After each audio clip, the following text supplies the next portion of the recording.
அத்தியாயம் 1. காலங்காத்தால என்கிற வார்த்தையை உபயோகிக்கின்ற நேரம். சூழ்நிலைக்கு அழகு சேர்ப்பதற்காக பறவைகள் பயணம் புறப்பட்டிருந்தன. பல் துலக்கியபடி பார்க்கிற சில கவிஞர்களுக்கு மட்டும் மலர்கள் மௌன மொழியில் சூரியனுக்கு வரவேற்பு கவிதை படித்து கொண்டிருப்பதாக தோன்றும். பூமிக்கு குளிர்விட்டு போயிருந்தது. பெட்ரோல் சுவாசத்துடன் வாகனங்கள் சாலைகளை அளந்து கொண்டிருந்தன. மயிலாப்பூரில் முற்றம் வைத்த அந்த வீட்டில் கம்பிகள் வழியாக வீரியம் ஏற்றி கொண்டிருக்கும் வெளிச்சம் கசிந்து கொண்டிருந்தது. முற்றத்தில் அடிப்பம்பு, அதில் பிடிக்கப்பட்ட தண்ணீர் பித்தளை அண்டாவில். செய்தித்தாளை தரையில் விரித்து போட்டு மணமகள் தேவை பகுதியில் விரலை ஓட்டி விவரங்களை பார்த்து கொண்டிருந்தார் சம்பந்தம். சமையல் அறையிலிருந்து தாளிக்கிற சத்தம், அடுத்த வினாடி அதன் வாசனை. நினைவு வந்தவராக அருகில் வைக்கப்பட்டிருந்த காஃபியை எடுத்து பருகியபடி செய்தித்தாளில் பார்வையை தொடர்ந்தார். அழுக்கு உறைந்து வெள்ளை நிறத்திலிருந்து எப்போதோ மாறியிருந்த பனியன் அணிந்த சம்பந்தம் ஒரு கொட்டாவியை மென்றார். தலையை விரல்களால் கோதியபடி களைத்து கொண்டார். அங்கங்கே வெள்ளி கொத்துகள். சம்பந்தம் படித்தவர். அந்த கால BA அரசினர் ஆண்கள் மேல்நிலை பள்ளியில் ஆங்கில வாத்தியாராக வேலை பார்த்ததில் போன வருடம் பணம் வசூலித்து கூட்டம் நடத்தி பொன்னாடை என்று சொல்லி கதராடை போர்த்தி இவரை பிரிவதை நினைத்து பள்ளி நிர்வாகம் வேதனைப்படுகிறது என்றெல்லாம் பேசி கைத்தட்டி ரோஜா மாலையும் லாரியின் முகப்பு போல பார்ப்பதற்கு பயங்கரமாக தோன்றும் ஒரு அகல ரேடியோ பெட்டியும் கொடுத்து வீட்டிற்கு கொண்டு வந்து விட்டுவிட்டு போய்விட்டார்கள். அந்த ரேடியோ பெட்டியில் இருந்துதான் தற்சமயம் ஆல் இந்தியா ரேடியோ சென்னை வானொலி நிலையம் இயங்கி காற்றெல்லாம் வயலின் இசையை நிரப்பிக் கொண்டிருக்கிறது. முற்றம் கொண்ட இந்த வீடு தாத்தாவுக்கு தாத்தா காலனாவுக்கு 3 தோசை காலத்தில் வாங்கி போட்டதில் உனக்கென்னையா மயிலாப்பூர்ல சொந்த வீடு வச்சிருக்க, இன்னைய தேதிக்கு கண்ணை மூடிட்டு இருப்பது கொடுப்பான் என்று சொந்தக்காரர்களை பொறாமைப்பட வைக்கிறது.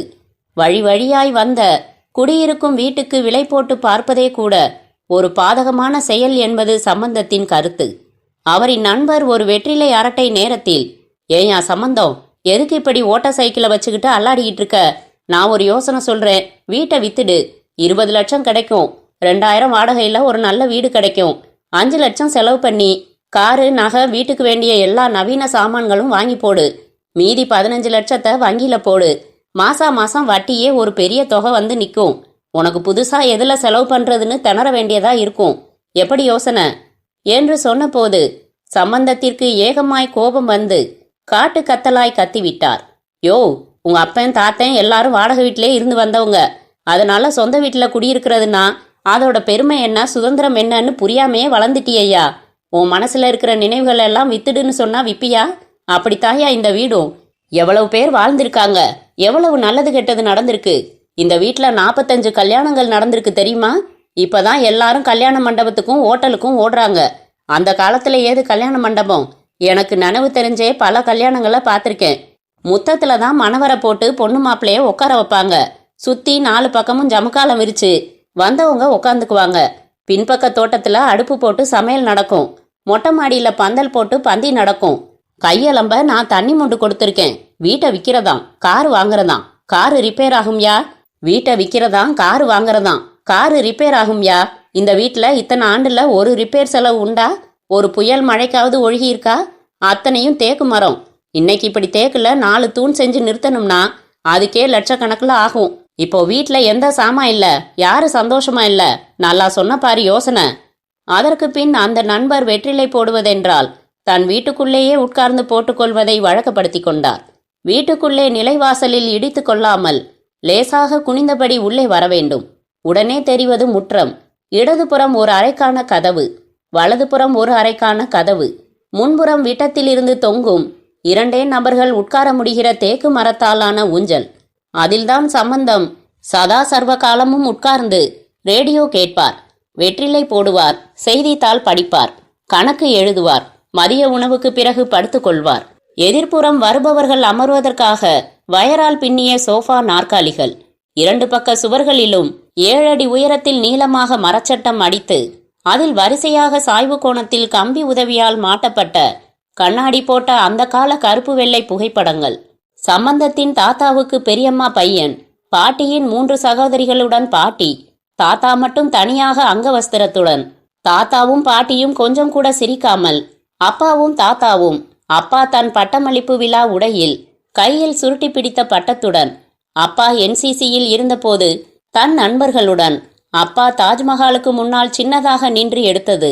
சம்பந்தம் தன் 3 மாத குப்புறப்படுத்த நிலையில் பள்ளியில் தலைமை ஆசிரியரிடம் கண்கள் பாதி மூடிய நிலையில் பரிசு வாங்குவது, கல்லூரி நாடகத்தில் ராஜா வேடத்தில் மீசை முறுக்குவது, சம்பந்தமும் அவரின் இறந்து போன மனைவி செல்லம்மாவும் ஒருவரை ஒருவர் பார்த்தபடி சைடு போஸில், செல்லம்மாள் மட்டும் நேர்பார்வையில் தோற்றம் மறைவு விவர குறிப்புகளுடன், சம்பந்தமும் அவரின் 2 மகள்களும் ஸ்டூடியோ பின்னணியில், அதில் மூத்தவள் பாரதி தாவணியில், இளையவள் திவ்யா பாவாடை சட்டையில், சமையல் அறையில் தாளித்ததை சட்னியில் கொட்டி கலந்து கொண்டிருப்பவள் பாரதி, பின்புறம் கிணற்றடியில் துவைக்கும் கல்மேல் உட்கார்ந்து கால்களை அசைத்தபடி பல் துலக்கிக் கொண்டிருப்பவள் திவ்யா.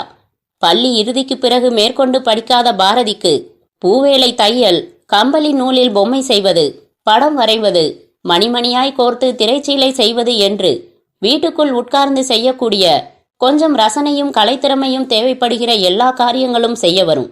மத்தியான உறக்கமும் மாத நாவலும் கேபிள் டிவியில் சதா சினிமாவும் அவளுக்கு பிடிப்பதில்லை. சமையல் குறிப்பு என்று 10 பாகங்கள் கொண்ட புத்தகங்கள் எழுதும் அளவிற்கு புது புது உணவு வகைகள் செய்ய தெரியும். பாரதிக்கு வயது 25. 4 ஆண்டுகளாக அவளுக்கு மாப்பிள்ளை பார்த்து கொண்டிருக்கிறார் சம்பந்தம். அவள் ஜாதகத்தில் ஏதோ கோளாறாம். ஏதோ ஒரு வீட்டில் இருக்க வேண்டிய கிரகம் வேறு ஏதோ ஒரு வீட்டில் உட்கார்ந்திருப்பதால் இன்னும் 4 ஆண்டுகளுக்கு திருமணம் கூடாதாம். ஆனாலும் சம்பந்தம் தீவிரமாக முயற்சி செய்து கொண்டுதான் இருக்கிறார். தபால் தொடர்பிலேயே ஜாதகம் பொருந்தவில்லை என்று நிராகரிக்கப்பட்டு கொண்டிருக்கிறாள். 2 மாப்பிள்ளைகள் இதுவரை வந்து பார்த்துவிட்டு போய்விட்டார்கள். இன்னும் கொஞ்சம் நிறமாக எதிர்பார்ப்பதாகவும் உயரம் கம்மியாய் இருப்பதாகவும் தரகர் மூலம் பதில் அனுப்பினார்கள். பாரதிக்கு ஆறுதல் சொன்னவள் திவ்யா. விடுக்கா, உன் அருமை தெரியல. உன்னை பொண்டாட்டிய அடைய அவங்களுக்கு கொடுத்து வைக்கல. உன் நிறத்துக்கு என்ன குறைச்சல்? மாநிறம் ஒரு அழகில்லன்னு யார் சொன்னது? வெள்ளை வெள்ளேர்னு வேணும்னா போய் வெள்ளக்காரிய கட்டிக்கட்டும். 4 அடி 11 அங்குலம் நல்ல உயரம்தான். உன் உடம்பு கொஞ்சம் பூசுனாப்புல இருக்கிறதால குட்டையா தெரியுது. ஒட்டடை குச்சி மாதிரி நெட்டையா இருந்தா போதுமா? குணம் வேணாமா? எங்க அக்கா கிட்ட இருக்கிற தங்கமான குணம் யாருக்கு வரும்? உன்கிட்ட இருக்கிற திறமை யாருக்கு வரும்? இதுக்கு போய் லூசு மாதிரி அழுதுகிட்டு 2 இடம் தட்டி போறது நல்லதுக்கு தான். நம்ம ஜாதியா இல்லைன்னா பரவாயில்ல, ஜாதக பொருத்தம் பார்க்க வேண்டியதில்லைன்னு அப்பா ஒரு வார்த்தை சொல்ல சொல்லு. நான் கொண்டு வந்து நிறுத்துறேன் 100 மாப்பிள்ளைங்கள. நான் வேலை பார்க்குற ஆஃபீஸில் மணிமணியா எவ்வளவு நல்ல பையங்க இருக்காங்க தெரியுமா? அக்காவுக்கு ஆறுதல் சொன்ன திவ்யாவுக்கு வயது 21. கல்லூரியில் படித்தவள். பகுதி நேரமாக தட்டச்சு, சுருக்கெழுத்து, கணக்குகள், கணிப்பொறி, விஞ்ஞானம் என்று சகலமும் கற்றுக்கொண்டிருந்ததால் வேலை கிடைப்பதில் சிரமப்படவில்லை. மின்சார சாதனங்களுக்குண்டான உதிரி பாகங்கள் தயாரித்து இந்தியா முழுக்க அனுப்புகிற ஒரு பெரிய தனியார் நிறுவனத்தின் அலுவலகத்தில் வேலை. உதவி மேனேஜருக்கு செயலாளர். கிண்டியில் 3 மாடிகள் கொண்ட பெரிய அலுவலகம். முழுக்க குளிரூட்டப்பட்டது, நவீனமயமாக்கப்பட்டது. 3 தளங்களிலும் மொத்தம் 500 சொச்சம் பேர் பணிபுரிகிறார்கள். திவ்யாவுக்கு 2வது மாடியில் ஒரு சிறிய தனியறை உண்டு. ஒரு மேஜை, இவள் அமர ஒரு நாற்காலி, எதிரே 2 நாற்காலிகள், மேஜை மேல் ஒரு கணிப்பொறி இயந்திரம், தொலைபேசி, உள்வழி பேசி, அருகே ஒரு ஜன்னல். அதன் வழியாக பார்த்தால் உச்சி பார்வையில் 1000 வாகனங்களின் அவசரங்கள். திவ்யாவுக்கு தன் அம்மாவை புகைப்படத்தில்தான் அறிமுகம். அவள் பிறந்து 1 ஆண்டில் இறந்து போன அம்மாவின் உயிரோட்ட முகம் எதுவும் அவள் நினைவில் இல்லை. பாரதிக்கு அப்போது 5 வயது. அவள் நினைவில் தங்கின சம்பவங்களை எல்லாம் சொல்வாள். 2வது குழந்தை ஆண் குழந்தையா அம்மா எதிர்பார்த்தாங்களாம். ஆனா நீ பிறந்துட்ட. ஆனா அதுக்காக அம்மா வருத்தப்படலையா. உனக்கு ஆம்பளை மாதிரி டவுசர் சட்டை போட்டுவிட்டு அழகு பார்ப்பாங்க.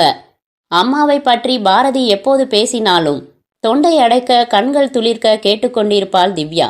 அம்மா இருந்திருந்தால் அவளிடம் காட்ட வேண்டிய பாசத்தை எல்லாம் அக்காவிடம் கொட்டுவாள். அப்பா ஏதாவது கோபத்தில் அக்காவை திட்டிவிடக்கூடாது. இவளால் பொறுத்து கொள்ள முடியாமல் அப்பாவிடம் வாயாடுவாள். அவளுக்கு பேச தெரியாது, எது சொன்னாலும் கேட்டுக்குவான்னு திட்டுறீங்களாப்பா? இப்ப என்ன செஞ்சிட்டா அவ? என்கிட்ட சொல்லுங்க என்று சண்டைக்கே போவாள். திவ்யா தனக்காக ஒரு சேலை வாங்கினால் அக்காவுக்கும் ஒன்று வாங்கி விடுவாள். கைப்பை, ஒட்டும் பொட்டு, செருப்பு, கொலுசு என்று எது வாங்கினாலும் சரி, அக்காவுக்கும் ஒன்று. அலுவலகத்தில் யாராவது எதற்காவது பார்ட்டி கொடுக்கும்போது சாப்பிடும் பாதாம் அல்வா சுவையாக இருந்தால் பாரதிக்கு பிடிக்கும் என்று இன்னொன்று வாங்கி கைப்பையில் வைத்துக் கொள்வாள்.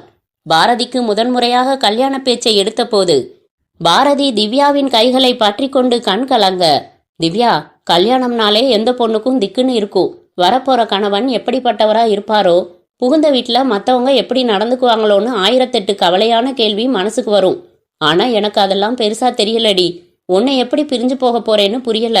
அந்த ஒரு கவலை தான் ரொம்ப சிரமப்படுத்துது என்றாள். அதற்கு திவ்யா, அசடு, இதானா உன் கவலை? இதுக்கு சுலபமா ஒரு வழி சொல்றேன். மாப்பிள்ளை கிட்ட ஒரு சலுகை திட்டம் சொல்லலாம். 1 கிலோ சோப்புத்தூள் வாங்கினா ஒரு எவர் சில்வர் கிண்ணம் இலவசம்னு சொல்லுவாங்களே, அந்த மாதிரி அப்பாவை விட்டு என் பெரிய பொண்ணை கல்யாணம் செஞ்சுக்கிட்டா சின்ன பொண்ணு இலவசம்னு சொல்லிடலாம். நானும் உன் கூடவே வந்துடுவேன். நீ பிரிய வேண்டிய அவசியம் ஏற்படாது. எப்படி யோசனை என்று கேட்டு தலையில் குட்டு வாங்கி இருக்கிறாள். திவ்யா குளித்துவிட்டு தன் அறைக்கு நடந்து சென்ற போது சமையல் அறைக்குள் எட்டி பார்த்து, என்னக்கா டிஃபன் இன்னைக்கு என்றாள். தக்காளி தோசை என்றாள் பாரதி. சீக்கிரம் தலை பின்னிட்டு வா, ஊத்தி தரேன். பக்கத்து வீட்டு தோட்டத்துல நிறைய தக்காளிய காணோம்னு பேசிக்கிட்டு இருந்தப்பவே நினைச்சேன், இதுதான் நம்ம வீட்டு டிஃபன்னு. உதப்பேன் கழுத. காலையில மார்க்கெட்டுக்கு போய் வாங்கிட்டு வந்தேன். 7 மணி வரைக்கும் போத்திக்கிட்டு தூங்குறவங்களுக்கு வீட்டுல நடக்கிறது என்ன தெரியும்? இப்படி ஒரு ஏமாளி பொண்ணு பொறுப்பு திலகமா இருக்கிறதால தான் என்னால தூங்க முடியுது. நான் கல்யாணமாகி போனப்புறம் பார்க்கலாம். அப்பவும் இதே மாதிரி தூங்குறியான்னு பாக்குறேன். நிச்சயமா தூங்குவேன் சகோதரி. பின்ன வீட்டு வேலைகளை எல்லாம் யார் பாப்பாங்களாம்? ஒரு நல்ல சமையல்காரனா பார்த்து வீட்டு மாப்பிள்ளையா வந்துடுறியான்னு கேட்டு கல்யாணம் செஞ்சுக்கிட்டா தீர்ந்தது பிரச்சனை. எப்படி யோசனை என்றால் தன் கூந்தலின் ஒரு கற்றையில் இருந்து கொட்டிய நீரை உள்ளங்கையில் சேகரித்து பாரதி மேல் தெளித்தபடி, போடி, போய் தலையை தோட்டிட்டு சீக்கிரவா. திவ்யா தன் அறைக்கு சென்று சேலையை திருத்தமாக கட்டிக்கொண்டு தலை பின்னிக்கொண்டு சேலை நிறத்திற்கு பொருத்தமாக வளையல்களும் காதணிகளும் நெற்றி பொட்டுமாய் வெளியே வந்தபோது அப்பா சம்பந்தம் செய்தித்தாளை அதன் மடிப்புகளில் சரியாக மடித்து மேஜையில் வைத்துவிட்டு ரேடியோவை அணைத்துவிட்டு, திவ்யா இங்க வா என்றார். என்னப்பா என்று அருகில் வந்தால் கூந்தலின் முனையில் ஒரு ரப்பர் பேண்ட் மாட்டியபடி, ஆபீஸுக்கு போனதும் நங்கநல்லூர் தரகர் சுவாமிநாதனுக்கு ஒரு ஃபோன் போட்டு பேசுமா. சரிப்பா, என்ன சொல்லணும்? அவர் இதே சென்னையில் 2 இடம் இருக்கிறதா சொல்லியிருந்தாரு. எனக்கு பட்டணத்து பையனுங்க மேல அத்தனை பிடிப்பு இல்லாதால உள்ளூர் மாப்பிள்ள வேணாம்னு சொல்லியிருந்தேன். என்னப்பா நியாயம் இது? இருக்கிறது பட்டணம், உங்க பொண்ணுங்க பட்டணத்து பொண்ணுங்க. ஆனா மாப்பிள்ள மட்டும் பட்டணத்துக்காரரா இருக்கக்கூடாதா? உடனே நீ விவாதம் பண்ண ஆரம்பிச்சிடாத. வெளியூர்ல கொஞ்சம் தள்ளி இருந்தா பாசம் அதிகமா இருக்கும்னு நினைச்சேன். இப்போ உள்ளூரா இருந்தாலும் பரவாயில்ல, ஒரு நல்ல இடத்த தாமதம் செய்யாம முடிச்சிடணும்னு முடிவுக்கு வந்துட்டேன். நேத்துதான் அவ ஜாதகத்தை எடுத்து கோயில்ல வச்சு தரகர்கிட்ட கொடுத்த மாதிரி இருக்கு. வருஷம் 4 ஓடிடுச்சுமா. என்னப்பா செய்யறது? விஞ்ஞானம் எவ்வளவு வளர்ந்தாலும் இன்னும் ஜோதிடம் ஜாதகம் பலன்னு நம்பிக்கைகள் மாறாம இருக்கே. கணிப்பொறி என்ஜினியரா இருந்தாலும் கிளி சொல்ற ஜோதிடம் பார்க்க தயாரா இருக்காங்க. அந்த கணிப்பொறியையே ஜாதகம் பார்க்கறதுக்கும் பொருத்தம் பார்க்கறதுக்கும் பயன்படுத்திக்கிட்டு இருக்காங்க. தரகர்கிட்ட எங்க அப்பா உள்ளூர் மாப்பிள்ளையா இருந்தாலும் பரவாயில்லன்னு சொன்னார்னு சொல்லிடணும். அவ்வளவுதானே? ஆமாம்மா, இந்த பக்கம் வந்தா என்ன நேர்ல வந்து பார்த்துட்டு போக சொல்லு. நான் குளிச்சுட்டு வந்துடுறேன். சம்பந்தம் துண்டை உதறி தோளில் போட்டுக்கொண்டு பின்புறம் நடந்தார். திவ்யா சமையல் அறைக்கு வந்து ஒரு டம்ளரில் தண்ணீர் எடுத்துக்கொண்டு தன் தட்டை எடுத்துக்கொண்டு தரையில் அமர்ந்தாள். பாரதி தோசையை அவள் தட்டில் வைத்து சட்னி போட்டாள். ஆறிடுச்சா? அடுத்தது சூடா தர. நேரா சாப்பிட வர சொன்னா அதுக்குள்ள அப்பா கிட்ட என்ன அரட்ட என்றாள் பாரதி. கல்யாணமானா என்ன பிரியணுமேனு சிரமப்பட்டியே, அதுக்குத்தான் நானும் அப்பாவும் சேர்ந்து ஒரு முடிவு பண்ணியிருக்கோம். என்ன, உன்னை இதே சென்னையில கட்டி கொடுத்துடுறதுன்னு. நினைச்சா நீ என்ன பார்க்க வரலாம், நினைச்சா நான் உன்னை பார்க்க வரலாம். திருப்தியா? உளராத. அப்பாவுக்கு உள்ளூர்ல கொடுக்க விருப்பமில்லைன்னு எனக்கு தெரியும். அது கடந்த காலம் சகோதரி. நிகழ்கால சிந்தனையை நீ அறிய மாட்டாய் மகளே. உள்ளூர் மாப்பிள்ளையா இருந்தாலும் பரவாயில்லை என்று நங்கநல்லூர் தரகரிடம் தொலைபேசி மூலம் தகவல் சொல்லுமாறு சற்று முன்னர் தான் நம் தந்தையார் என்னிடம் செப்பினார் குழந்தாய் என்றாள் கிண்டல் ததும்ப. உண்மையாகவா என்றாள் பாரதி முகம் மலர. இதுக்கெல்லாமா சாமி படத்துக்கு முன்னால நின்னு சத்தியம் செய்ய முடியும்? உண்மையாதான் என்றவள் விரலை சொடுக்கி, ஹலோ மேடம், என்ன பதிலையே காணோம்? அதுக்குள்ள எங்க கனவு காட்சிக்கு போயிட்டியா? மெரினாவுல தந்தனண்ண பாடிக்கிட்டே அலையோரமா ஓட ஆரம்பிச்சிட்டியா? அம்மா பசிக்குது, முதல்ல தோசையை போடு என்றாள் திவ்யா. சீ போடி என்றாள் பாரதி. அத்தியாயம் 2. தான் இறங்க வேண்டிய பஸ் நிறுத்தத்தில் இறங்கிக் கொண்ட திவ்யா அங்கே இன்றைக்கும் அந்த இளைஞனை பார்த்தாள். அவள் பார்வையில் படும்படியாக நின்றிருந்த அந்த இளைஞன் கையில் ஒரு ஆங்கில பத்திரிகை வைத்திருந்தான். ரசனையோடு உடுத்தியிருந்தான். சட்டைப்பையில் குளிர்கண்ணாடியின் ஒரு காது மட்டும் வெளியே தொங்கியது. திவ்யா அவனை பார்த்ததும் அவனிடம் ஒரு பதட்டம் ஏற்பட்டது. அவசரமாக பார்வையை திருப்பி தூரத்தில் வரும் வாகனத்தை பார்த்தான். திவ்யா தனது அலுவலக கட்டிடத்தை நோக்கி நடக்கத் தொடங்கியபடி தன் வர்ண குடையை விரித்து பிடித்து கொண்டாள். யதேச்சையாக திரும்பி பார்த்தபோது அந்த இளைஞன் அவளை இடைவெளி விட்டு தொடர்வதை பார்த்தாள். இது 10-15 நாளாக நடக்கிறது. இவள் வழக்கமாக எந்த பஸ்ஸில் இருந்து எத்தனை மணிக்கு இறங்குவாள் என்பதை தெரிந்து வைத்துக்கொண்டு தயாராய் காத்திருக்கிறான். இவளை பார்க்கிறான். இவள் பார்த்தால் பார்வையை நகர்த்தி கொள்கிறான். இவள் நடந்தால் தொடர்கிறான். நின்றால் நிற்கிறான். இவள் அலுவலக கட்டிடத்திற்குள் நுழையும் வரை தொடர்கிறான். பிறகு எங்கே போவானோ, என்ன செய்வானோ? அலுவலகம் முடிந்து மாலை 5 மணிக்கு இவள் அலுவலக கட்டிடத்திலிருந்து வெளிப்படும் போது அருகில் உள்ள ஒரு டீ கடையில் காத்திருக்கும் அவனும் எழுந்து கொள்வான். தொடர்வான். இவள் தனக்கான பஸ் வரும் வரை காத்திருக்கும் போது அவன் சற்று தள்ளி நின்று இவளையே பார்த்து கொண்டிருப்பான். பஸ் வந்து இவள் ஏறும் வரை அவ்விடத்தை விட்டு நகர்வதில்லை. ஒரு பாதுகாப்பு நபர் போலத்தான் அவன் நடந்து கொள்கிறான்.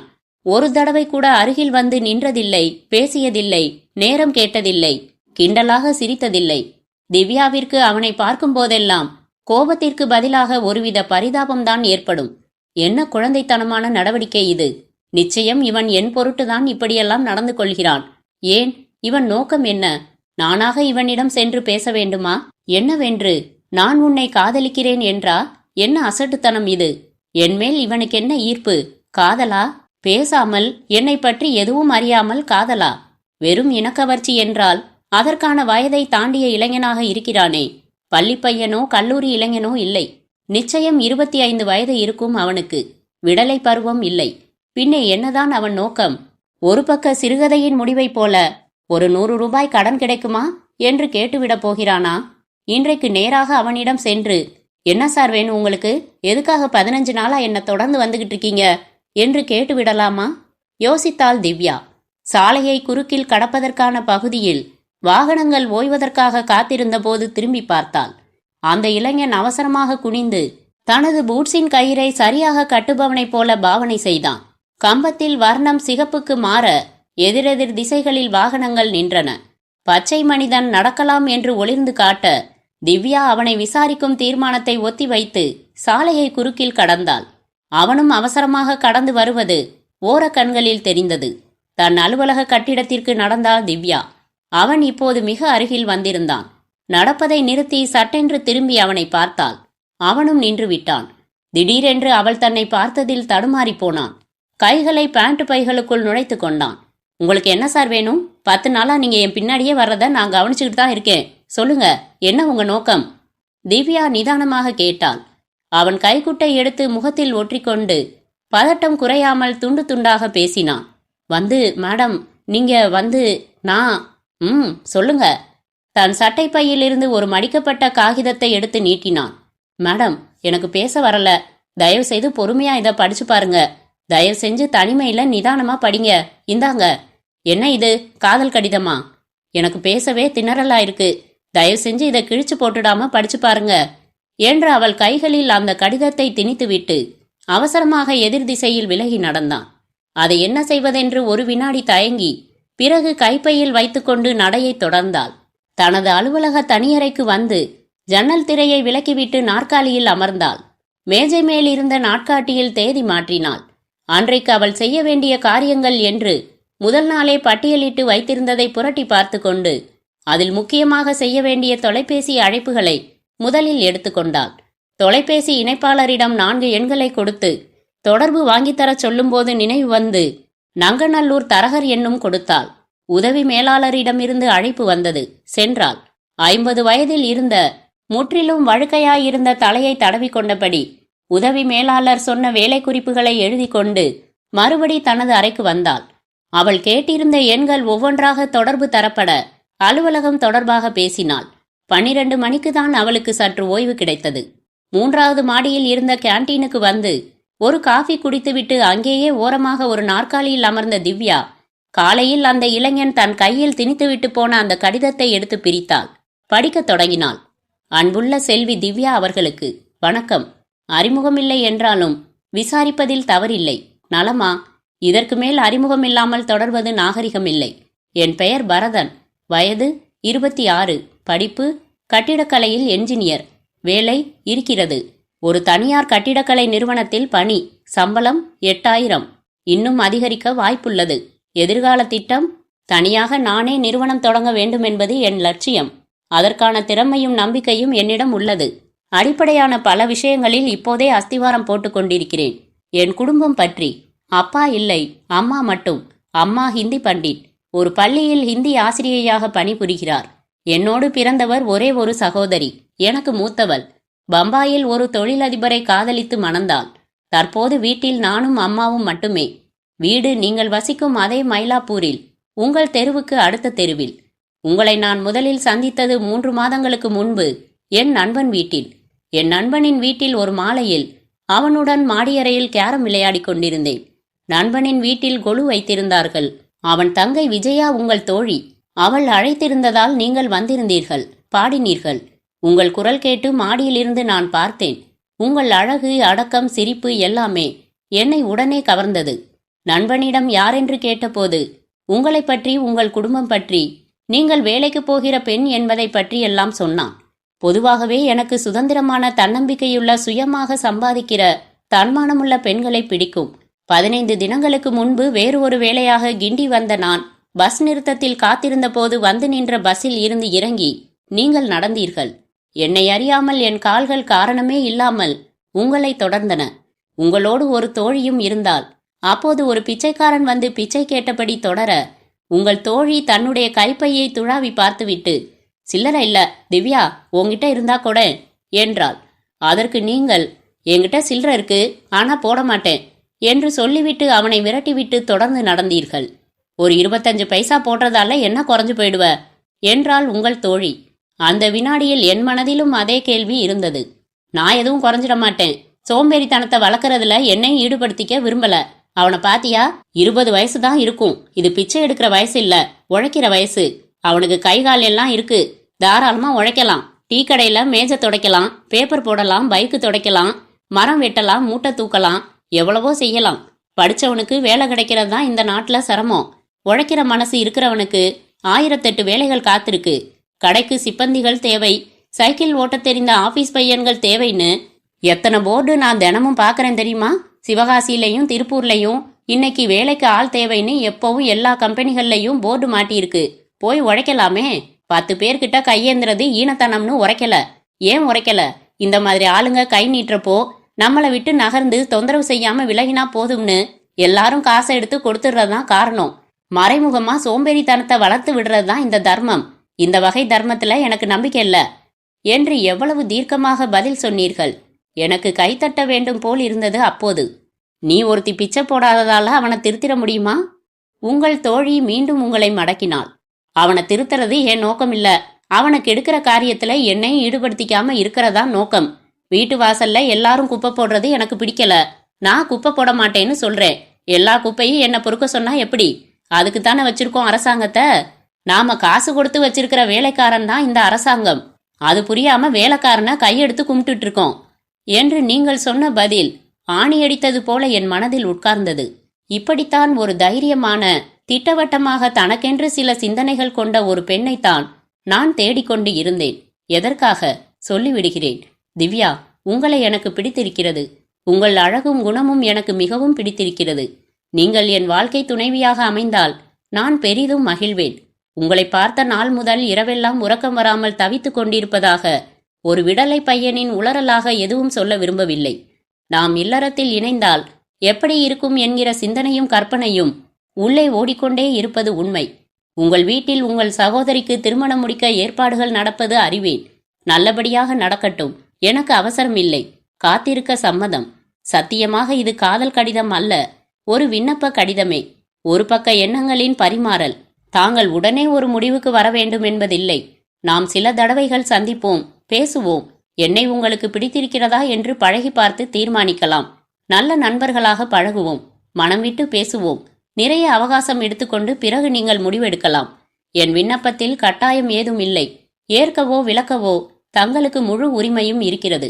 தங்கள் முடிவுக்கு பிறகு முறையாக நான் என் தாயாருடன் வந்து தங்கள் தந்தையை சந்திக்க தயாராய் இருக்கிறேன்.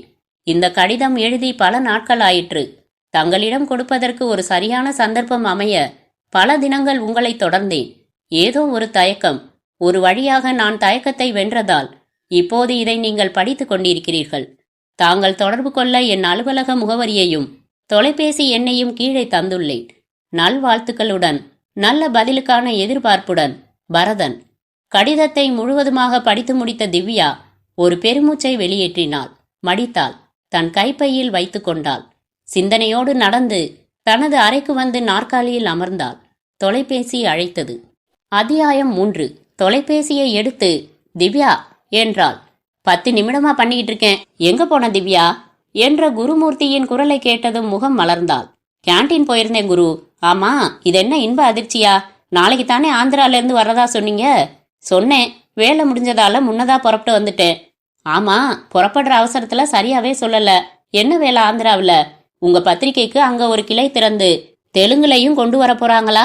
ஏன், உனக்கு கிண்டலா இருக்கா? தமிழ்ல வர்ற வார இதழ்கள்ல எங்களோட செந்தூரம் பத்திரிகை 3வது இடத்துல இருக்கு தெரியுமா? ரொம்ப வேகமா முன்னேறிக்கிட்டு இருக்கோம். கூடிய சீக்கிரம் முதலிடத்தை பிடிச்சிடுவோம். அதுக்கப்புறம் தெலுங்கு, மலையாளம், கன்னடம், ஹிந்தின்னு எல்லா மொழியிலையும் கொண்டு வர்ற மாதிரி தொலைநோக்கு திட்டம் கூட எங்களுக்கு இருக்கு. நீங்க வேலை பார்க்குற பத்திரிகை மேல இவ்வளவு அபிமானமா? உங்க சொந்த பத்திரிகையா இருந்தா ஒரு வார்த்தை கிண்டல் செஞ்சாலே உதப்பீங்க போலிருக்கே. கிண்டல் செய்யறது உன்ன மாதிரி அழகான பொண்ணா இருந்தா உதைக்க மாட்டேன். செல்லமா இடுப்புல ஒரு கிள்ளு கிள்ளுவேன். ஆந்திராவுக்கு எதுக்கு போனீங்கிற கேள்விக்கு இன்னும் பதில காணோம். ராஜமுந்திரி பக்கத்துல அமலாபுரம்னு ஒரு ஊர் திவ்யா. அங்க என்ன கிணறு தோண்டினப்போ எதிர்பாராத விதமா விபத்தாகி அந்த கிணறு எரிய ஆரம்பிச்சிடுச்சு தெரியுமா? ஆமா, படிச்சேன். அங்கதான் போயிருந்தேன். அத புகைப்படம் எடுத்து அந்த வெப்பத்தால பாதிக்கப்பட்ட பகுதிகளை சுத்தி பார்த்து அதிகாரிகளையும் பாதிக்கப்பட்டு கிராமத்தை விட்டு ஓடிட்டவங்களையும் பார்த்து பேட்டி கண்டுட்டு வந்தேன். ஒரு பெரிய கட்டுரையா அடுத்த இதழ்ல வருது. எழுதி கொடுத்தாச்சா? இன்னைக்கு அதிகாலையில உட்காந்து எழுதிட்டு அலுவலகம் வந்து ஆசிரியர்கிட்ட கொடுத்தேன். அவர் படிச்சு பார்த்துட்டு பிரமாதமா வந்திருக்குன்னு பாராட்டினாரு. மனசுக்கு ஜில்லுன்னு இருந்துச்சு. போய் உங்க காதலிக்கு ஃபோன் செஞ்சு பேசுங்கன்னு சொன்னாரு. அதான் பேசுறேன். குரு, உங்க ஆசிரியருக்கு தெரியுமா? தெரியாது, நான் சும்மா சொன்னேன். என்ன பண்ணிக்கிட்டு இருக்க? பொழுது போகாம நகத்துக்கெல்லாம் வர்ணம் பூசிக்கிட்டு இருக்கேன். பூசின வரைக்கும் நிறுத்திக்கோ. மிச்ச விரலுக்கு நான் பூசி விடுறேன். சாயங்காலம் சந்திக்கிறப்போ. இன்னைக்கு சந்திக்கிறதா யார் சொன்னது? நான் தான் சொல்றேன். இன்னைக்கு வேணாம்ப்பா. ஏன்? தலைக்கு மேல வேலை இருக்கு. கொண்டை போட்டுக்கிற வேலையா? வீட்டு சாமான்கள் கொஞ்சம் வாங்கணும். தையல்காரர்கிட்ட போகணும். நூலகத்துக்கு போய் ஒரு புத்தகம் திருப்பி தரணும். நான் வீட்டுக்கு போய் சேர 8 மணி ஆயிடும். நடுவுல உங்களை இன்னைக்கு பார்க்க ஒத்துக்கிட்டா இந்த வேலை எதுவும் நடக்காது. வீட்டுக்கு போறதுக்கும் நேரம் ஆயிடும். நீ சொன்னதெல்லாம் ரொம்ப அவசரமான காரியங்களா தெரியலையே திவ்யா. நாளைக்கு செஞ்சுக்க கூடாதா? ஒரு வாரம் கழிச்சு வெளியூர்ல இருந்து வந்திருக்கேன். உன்னை பார்க்கணும்னு தோணாதா? எனக்கு தோன்றது இருக்கட்டும். என்னை பார்க்கணும்னு உனக்கு ஆர்வமா இல்லையா? இருக்கு. தாமதமா வீட்டுக்கு போறதுக்கு ஒரு பொய் காரணம் தேடணும். இதானா உன் பிரச்சனை? சாயங்காலம் உன்னை சந்திக்கிறதுக்குள்ள யோசிச்சு பொருத்தமா 10 காரணம் சொல்றேன். உனக்கு பிடிச்சத தேர்ந்தெடுத்துக்கோ. அப்போ கட்டாயமா பார்த்தாகணுமா குரு? சரி, வேணாம். நீ சோப்பு உளுத்தம்பருப்பு வாங்கிட்டு வீட்டுக்கு போய் சேரு. போனை வச்சிரவா? அப்பா, எவ்வளவு கோபம் வருது. பின்ன உனக்காக 3 மணி நேரம் செலவு பண்ணி நான் தேர்ந்தெடுத்த சேலைய உன் கையில கொடுத்து உன் முகம் பூரிக்கிறத கிட்டத்துல இருந்து பார்க்கணும்னு ஆசைப்பட்டா பிகு பண்ணிக்கிறியே. சரி சரி, சாந்தம், சந்திக்கலாம். உங்களை இந்த மாதிரி சேலை வாங்கி தர வேலையெல்லாம் வச்சுக்காதீங்கன்னு சொன்னேன்ல. ஏன், என் கதாநாயகிக்கு நான் வாங்கி தரதுல என்ன தப்பு? கல்யாணத்துக்கு அப்புறம் தினமும் ஒரு சேலை வாங்கி தந்தாலும் ரொம்ப திருப்தியா வாங்கிக்குவேன். இப்ப சேலையை வீட்டுக்கு எடுத்துட்டு போறப்போ பொய்யா விளக்கம் சொல்ல வேண்டியிருக்கே.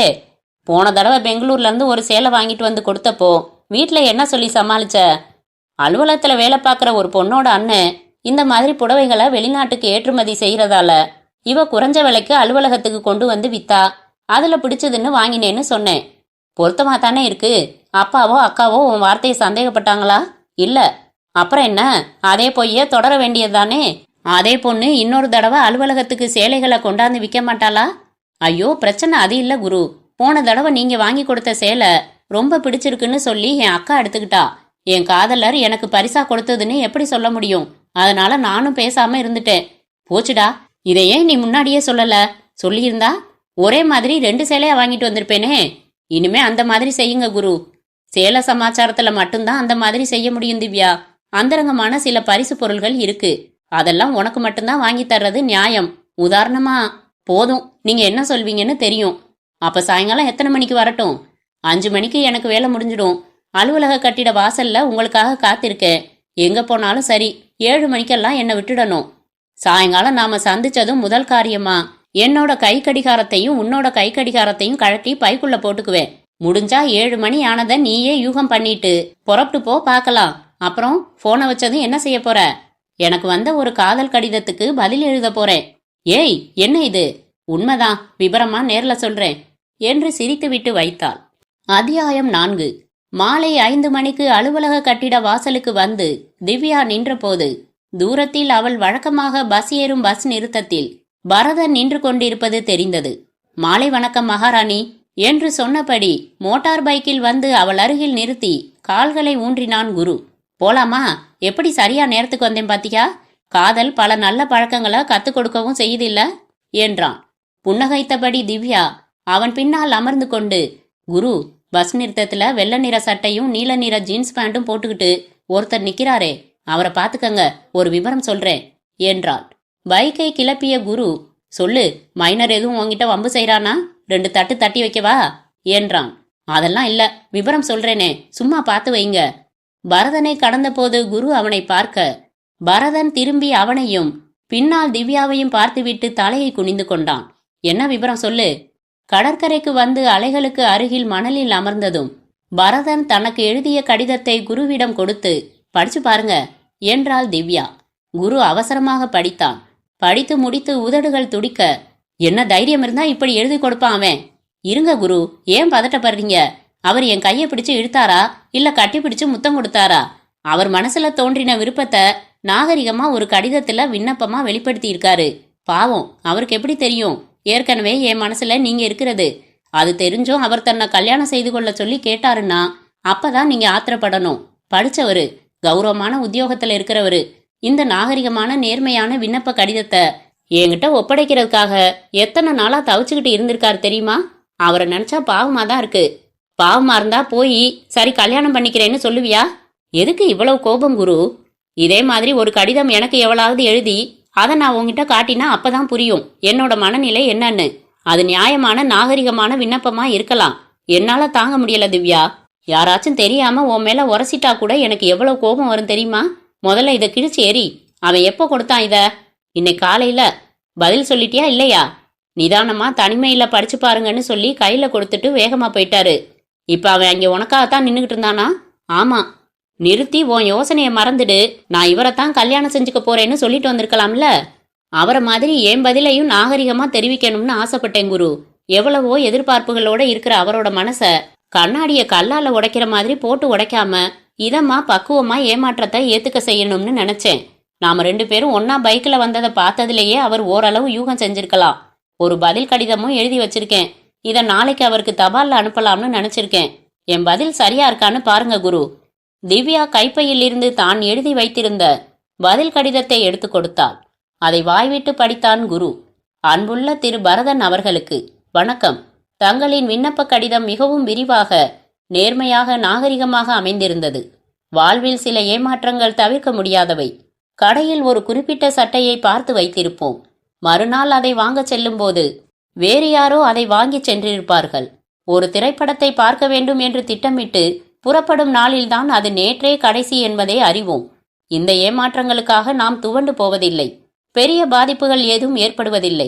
அதை போலவே எந்த பாதிப்பும் இல்லாமல் நீங்கள் உற்சாகமாக இயங்க வேண்டும் என்று விரும்புகிறேன். நிச்சயமாக உங்களுக்கு மனைவியாக அமைபவள் ஒரு அதிர்ஷ்டக்காரியாகத்தான் இருப்பாள். உங்கள் வாழ்க்கையில் அப்படி ஒருத்தியை நீங்கள் சந்திக்கத்தான் போகிறீர்கள். என் நிலையை ஓரளவு புரிந்திருப்பீர்கள் என்று நினைக்கிறேன். செந்தூரம் பத்திரிகையில் நிருபராக பணியாற்றும் குருமூர்த்தியும் நானும் உயிருக்குயிராக நேசித்து வருகிறோம். என் சகோதரியின் திருமணம் முடியும் வரை எங்கள் திருமண பேச்சை எடுப்பதில்லை என்று இருக்கிறோம். எங்களை மனமாற வாழ்த்துங்கள். நாட்டில் திவ்யாவுக்கா பஞ்சம்? என்னை விட அழகிலும் குணத்திலும் சிறந்த எத்தனையோ பெண்கள் இருக்கிறார்கள். அவர்களில் ஒருவரை நீங்கள் மனைவியாக அடையப் போகிறீர்கள். உங்கள் திருமண அழைப்பிதழை கட்டாயம் எதிர்நோக்குகிறேன். நட்பாக நீங்கள் என்னை தொலைபேசியிலோ நேரிலோ எப்போது வேண்டுமானாலும் தொடர்பு கொள்ளலாம். இப்படிக்கு தங்கள் தோழி திவ்யா. படித்துவிட்டு நிமிர்ந்தான் குரு. திவ்யாவையே குறுகுருவென்று உற்று பார்த்தான். என்ன பாக்குறீங்க குரு? உன் நெத்தில சுடர் எரியுதான்னு பாக்குறேன். என்ன சுடர்? அறிவு சுடர். இதுக்கு மேல பக்குவமா பதில் சொல்ல முடியாது திவ்யா. அழுகிற குழந்தைய தாளாற்ற இதம் இருக்கு இதுல. நானே தபால்ல சேர்த்துடுறேன் என்று பரதனின் முகவரி எழுதின உரையை வாங்கி அதில் கடிதத்தை போட்டு தன் பையில் வைத்து கொண்டான். திவ்யா கடல் அலைகளை பார்த்தாள். சரி, நாம அவனுக்காக துக்கப்பட்டுக்கிட்டு மனநிலையை கெடுத்துக்க வேணாம். இந்த சேலை நல்லா இருக்கான்னு பாரு. அவன் சேலை இருந்த கவரை நீட்ட அதை வாங்காமல் அவன் கையை பிடித்து உற்று பார்த்த திவ்யா, என்ன குரு இது, கையில ஏதாச்சும் ஊசி போட்டுக்கிட்டீங்களா என்றாள். இல்ல திவ்யா, உங்ககிட்ட போன்ல பேசினப்புறம் புற்றுநோய் மருத்துவமனைக்கு போய் ரத்த தானம் செஞ்சுட்டு வந்தேன். நீங்க ரத்த தானம் செய்யறதுண்டா? வருஷத்துல 2 நாள் செய்வேன் திவ்யா. எங்க அப்பா இறந்த தினத்தன்னைக்கும் அம்மா இறந்த தினத்தன்னைக்கும். இன்னைக்கு அப்பாவோட நினைவு நாள். அவர் புற்றுநோய் மருத்துவமனையில 6 மாசம் இருந்து இறந்தாரு. அதனால அந்த மருத்துவமனைக்கு போய் அதே நோயில இருக்கிற நோயாளி யாருக்காவது கொடுக்க சொல்லி ரத்தம் கொடுத்துட்டு வர்றது வழக்கம். பெருமையா இருக்கு குரு உங்களை நினைக்கிறப்போ. ஆரோக்கியமா இருக்கிறவங்க வருஷத்துக்கு 4 தடவை கூட ரத்த தானம் செய்யலாம்னு அறிவு ரீதியா தெரியும். ரத்த தானம் செய்யறது ஒரு பெரிய சேவைன்னு நல்லா புரியும். ஆனா அதை செயல்படுத்தணும்னு எனக்கு தோணினதில்ல. ரத்த தானம் செய்யறது ஒரு பெரிய சேவைன்னும் நல்லா புரியும். ஆனா அதை செயல்படுத்தணும்னு எனக்கு தோணினதில்ல. இனிமே நானும் செய்ய போறேன். உனக்கு இதுல ஆர்வம் இருக்கும்னு எனக்கு தெரியாது. சில பேர் பயப்படுவாங்க. சொல்லப்போனா என்னோட கண்ணு, இதயம், சிறுநீரகம் எல்லாத்தையும் தானம் செய்யறதா எழுதி கொடுத்துருக்கேன். நான் இறந்ததும் இந்த உறுப்புகளை எல்லாம் தானம் செஞ்சப்புறம் உடலை மருத்துவக் கல்லூரி மாணவர்களோட ஆராய்ச்சிக்காக பயன்படுத்தலாம்னு எழுதியிருக்கேன் திவ்யா. இறந்ததுக்கு அப்புறம் எதுவும் இல்ல, மண்ணு திங்கும், இல்லன்னா நெருப்பு திங்கும். உடம்ப உபயோகமா பயன்படுத்துறதுல தப்பில்லையே. என்ன திவ்யா கண் கலங்குற? எனக்கு உங்களை ரொம்ப பிடிச்சிருக்கு குரு. நமக்குள்ள இப்படி நிறைய கருத்துக்கள் ஒத்துப்போனதால தான் காதலே ஏற்பட்டுச்சு. நீங்க எனக்கு கிடைச்சதை நினைச்சு பூரிப்பா இருக்கு. அந்த பூரிப்போட வெளிப்பாடா ஏதாவது தர்றது தானே என்ற குரு தன் உதடுகளை ஈரப்படுத்தி கொண்டான். மாட்டேன். கொஞ்சம் பாராட்டிட்டா உச்சி குளிர்ந்து குறும்புல இறங்கிடுவீங்களே. என்ன தப்பு? அதோ அங்க பாரு, கடல்ல கால் நினைச்சுக்கிட்டு இருக்காளே, அவகிட்ட போயா நான் குறும்பு செய்ய முடியும்? எனக்கு உரிமை இருக்கிற இடத்துல தானே சலுகை கிடைக்கும் என்றவன் சட்டென்று அவள் மடியில் தலை வைத்து படுத்து கொண்டான். என்னங்க நீங்க? நிறைய பேர் பாக்குறாங்க சினிங்கினாள். பாக்கட்டும், என்ன நினைப்பாங்க? காதலிக்கிறாங்கன்னு நினைப்பாங்க. ஜோடி இல்லாதவங்க பெருமூச்சு விடுவாங்க. உனக்கு சுகமா இல்லையா? இல்ல, குற்ற உணர்ச்சி குறுகுறுக்குது. இது என்ன இந்தியன் பீனல் கோட் குற்றமா? அது இல்ல, பாவம் எங்க அக்காவுக்கு இன்னும் கல்யாணம் அமையல. அவ மனசுல எவ்வளவு கனவுகள் இருக்கும். எனக்கு இருக்கிற எல்லா ஏக்கங்களும் அவளுக்கும் இருக்கும் இல்லையா? அவளுக்கு ஒரு மாப்பிள்ள இன்னும் கிடைக்காத சூழ்நிலையில நான் மட்டும் திருட்டுத்தனமா உங்களோட மகிழ்ச்சியா இருக்கிறது உறுத்தலா இருக்கு. ரொம்ப நியாயமான உறுத்தல். ஆனா நீ என்ன செஞ்சிருக்கணும்னா உங்க அக்கா கிட்ட யாரையாச்சும் காதலிக்க கத்து கொடுத்துருக்கணும். சி, காதல் கத்து கொடுத்து வர்றதில்ல, விருப்பப்பட்டு முயற்சி செஞ்சு வர்றதில்ல. திடீர்னு பெய்த மழை மாதிரி அது. திடீர்னு முளைக்கிற செடி மாதிரி அது. திடீர்னு பூக்கிற பூ மாதிரி அது. எதிர்பாராம நடக்கிற ஒண்ணு. காதலை பத்தி இவ்வளவு அழகா பொழிப்புரை சொன்ன சிவப்பான உன் உதடுகளுக்கு அவசரமா ஒரு பாராட்டு ஒத்தடம் தந்தாகணுமே.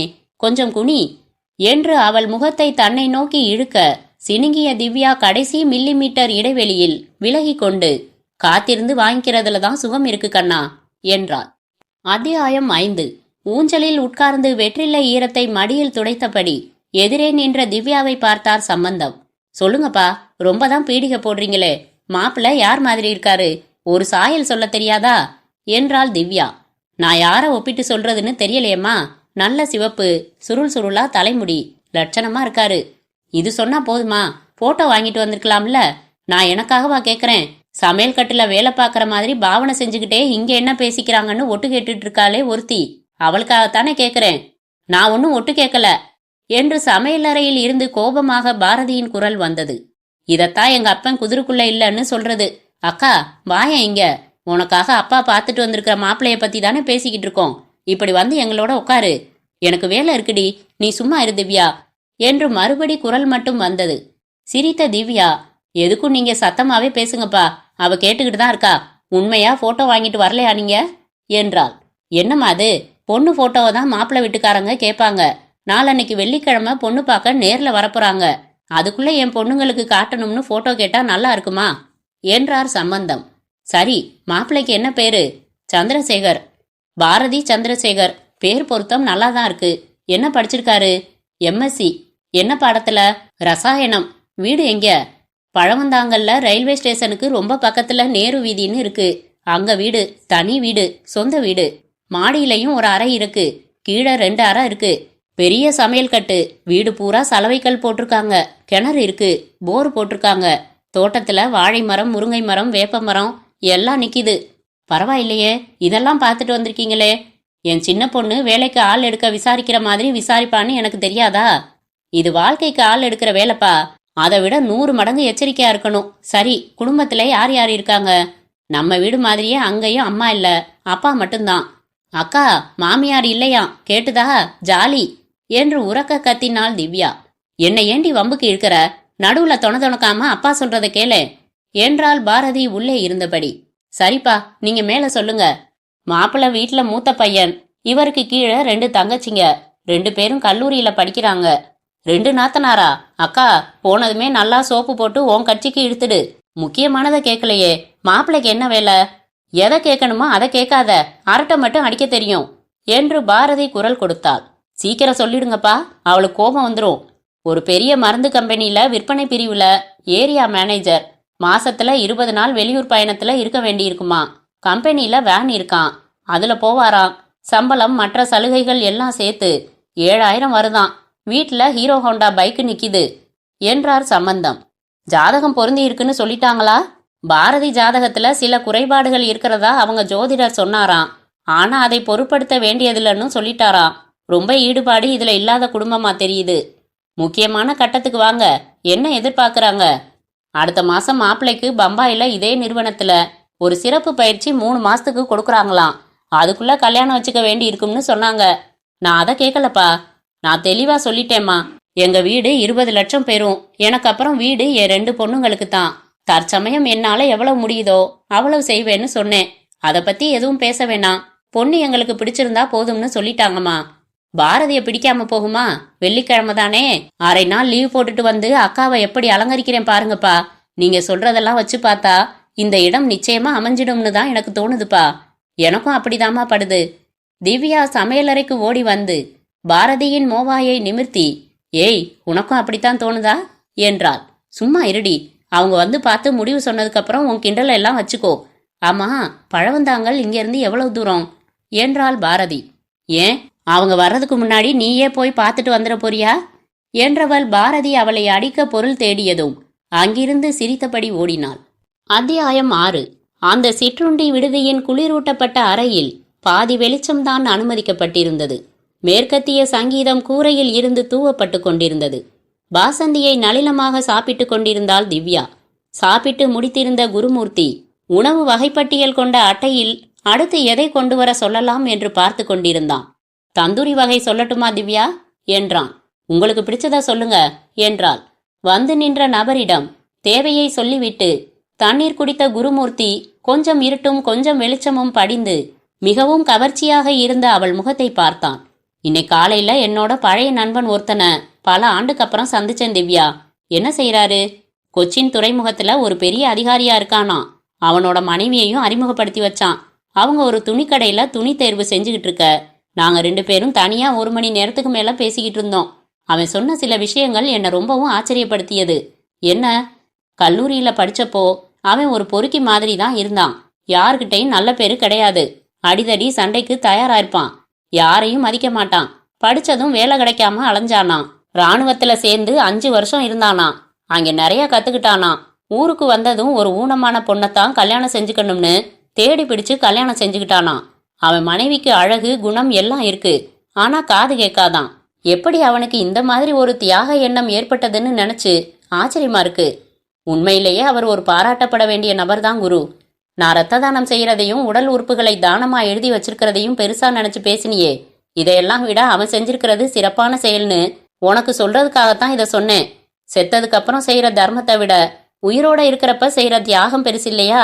ஒவ்வொருத்தனும் தன்னோட மனைவி இப்படி இருக்கணும் அப்படி இருக்கணும்னு எவ்வளவு விதமான கற்பனைகள் வச்சிருப்பான். ஒரு கொள்கையா மனசுல பதிச்சுக்கிட்டு ஊனமுற்ற பொண்ணை கல்யாணம் செஞ்சுக்க முன் வர்றது வாழ்க்கையையே தியாகம் செய்யற மாதிரி தானே திவ்யா. இந்த மாதிரி இளைஞர்களை ஊக்குவிக்கிற மாதிரி அரசாங்கம் ஏதாச்சும் திட்டம் கொண்டு வரணும் திவ்யா. நான் எங்க இதழ்ல இது பத்தி விரிவா ஒரு கட்டுரை எழுத போறேன். பல பேரோட கருத்துக்களையும் பேட்டி மாதிரி கேட்டு தொகுத்து தரப்போறேன். ஒரு ஊனமுற்ற பெண்ணை தான் கல்யாணம் செய்யறதுன்னு மனசுல வைராகியம் வச்சு என் நண்பன் செயல்படுத்தி இருக்கானே, இத பத்தி உன் கருத்து என்ன திவ்யா? இந்த மாதிரி வைராகியம் எல்லாருக்கும் ஏற்படாது குரு. இது ஊக்கப்படுத்துறதால வந்துராது. இயல்பா அப்படி ஒரு மனசு அமையணும். எல்லாருக்கும் வராது. உங்க நண்பருக்கு என்னோட மரியாதையான வணக்கம். உன் கருத்தையும் வெளியிட போறேன், புகைப்படத்தோட. தாராளமா போடுங்க.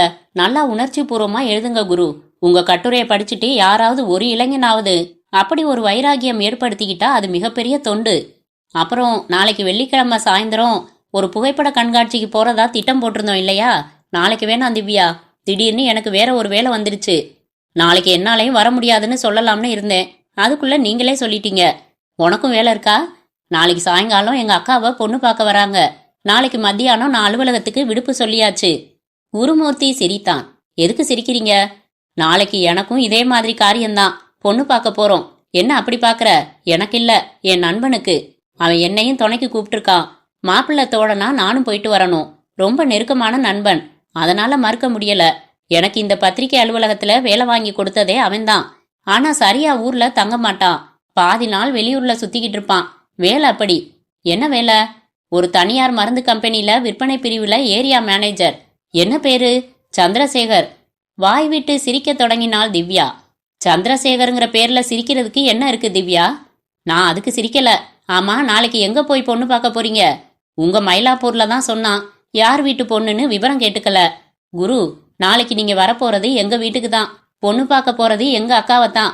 உங்க நண்பர் சந்திரசேகருக்கு பழவந்தாங்கல்ல தானே வீடு? அட ஆமா, சந்தேகமே இல்ல. எங்க அப்பா பார்த்திருக்கிற மாப்பிள்ள உங்க நண்பரே தான். ச, என்ன ஒரு இனிமையான எதிர்பாராத ஒற்றுமை. குரு, எப்படிங்க அவரு? நல்ல மாதிரியா? என்றாள் திவ்யா ஆர்வமாக. இப்பத்தானே சொன்னேன் அவனை பத்தி. உங்க அக்காவுக்கு அமைஞ்சிருக்கிறது அற்புதமான மாப்பிள்ள தான். கவலையே வேணாம். உங்க அக்கா கண்ணில் தூசி கூட விழ தேவையில்லை. சும்மா காத்துக்கு இமை படபடத்தா கூட துடிச்சு போயிடுவான். ரொம்ப அன்பா வச்சுக்குவான். அப்போ அவனுக்கு பொண்ணு பார்க்குற சாக்குல நானும் உன்னை பொண்ணு பார்க்க போறேன் நாளைக்கு. இங்க பாருமா, என் நண்பனை இந்த கல்யாணத்துக்கு சம்மதிக்க வச்சா நீ எனக்கு என்ன தருவ? கல்யாண தரகருக்கு நியாயமா என்ன தருவாங்களோ அந்த தொகையை கொடுத்துட்றேன். சி, அல்பம். பணம் யாருக்கு வேணும்? ஏன் திவ்யா இப்படி செஞ்சா என்ன? எப்படி? உங்க அக்காவை சந்திரசேகருக்கு கண்டிப்பா பிடிக்கும். நாளைக்கு உடனே சம்மதம் சொல்லிடுவான். பேச்சுவார்த்தை முடிஞ்சதும் உடனே உங்க அப்பா கிட்ட நம்ம விவகாரத்தை ஆரம்பிச்சு பேசட்டுமா? என் பக்கம் பேசுறதுக்கு வேற யாரும் இல்லையே. நாளைக்கே ஒரு முடிவு எடுத்துட்டா ஒரே முகூர்த்தத்துல 2 கல்யாணத்தையும் நடத்திடலாமே. செலவும் மிச்சம். 2 ஜோடியா தேனிலவு போகலாம். எப்படி யோசனை? நான் உண்மையாவே கேக்குறேன் திவ்யா, வேடிக்கை இல்ல. நாளைக்கு பேசிடவா? சொல்லு. நீங்க யோசிக்கிறது நியாயம்தான் குரு.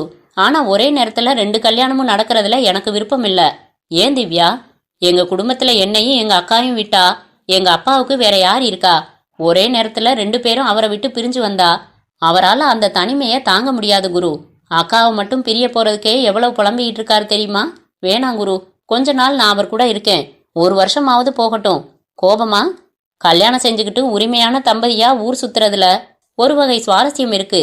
காதலர்களா சுத்துறதுல இன்னொரு வகை சுவாரஸ்யம் இருக்கு. இதுல ஒரே ஒரு பிரச்சனை தான், எல்லை மீற முடியாது. இதெல்லாம் கல்யாணத்துக்கு அப்புறம்தான் அப்படின்னு தயாரா ஒரு வாக்கியம் வச்சிருப்ப என்ற குரு அவள் தொடையில் கை வைத்து, சரிதானா நான் சொல்றது என்றான். முதல்ல கையை எடுங்க என்றாள். ஏன்? இதெல்லாம் கல்யாணத்துக்கு அப்புறம்தான். இருவரும் ஒன்றாக சிரித்தார்கள். குரு, நாளைக்கு அங்க வந்து யார்கிட்டையும் என்ன தெரிஞ்ச மாதிரி காட்டிக்காதீங்க. உங்க நண்பர்கிட்ட கூட சொல்ல வேணாம். அவர் அக்கா கிட்ட எப்படியும் சொல்லி தொலைச்சிடுவாரு. அக்கா என்கிட்ட சண்டைக்கு வருவா. கல்யாணம் எல்லாம் முடிஞ்சதும் மெதுவா ஒரு நாளைக்கு எங்க அப்பா கிட்ட சொல்லலாம். சரியா? சரி.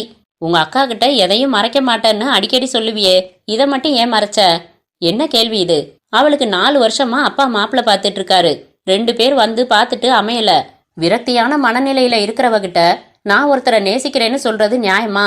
அப்புறம் உங்க நண்பர் பத்தி ஏதாச்சும் வித்தியாசமான தகவல் சொல்லுங்களேன். எதுக்கு? எங்க அக்காவை சீண்டணும்.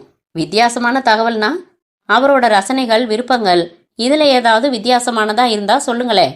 அவனுக்கு கோணல் வகிடு எடுத்த பெண்களை பிடிக்கும். என்னமோ அதுல ஒரு கவர்ச்சி இருக்கிறதா சொல்லுவான். நீல நிறம் பிடிக்கும். அதுக்காக எப்ப சட்டை எடுக்க போனாலும் நீளத்திலேயே எடுப்பான். டிசைன் மாறுமே ஒழிய அவன்கிட்ட இருக்கிற சட்டை எல்லாமே நீல நிறம்தான். ஜலதரங்கம் இசை ரொம்ப பிடிக்கும் அவனுக்கு. அவனுக்கு நல்லா சமைக்க தெரியும். உருளைக்கிழங்கு ரொம்ப பிடிக்கும். அப்புறம் இது போதும் என்றாள் திவ்யா.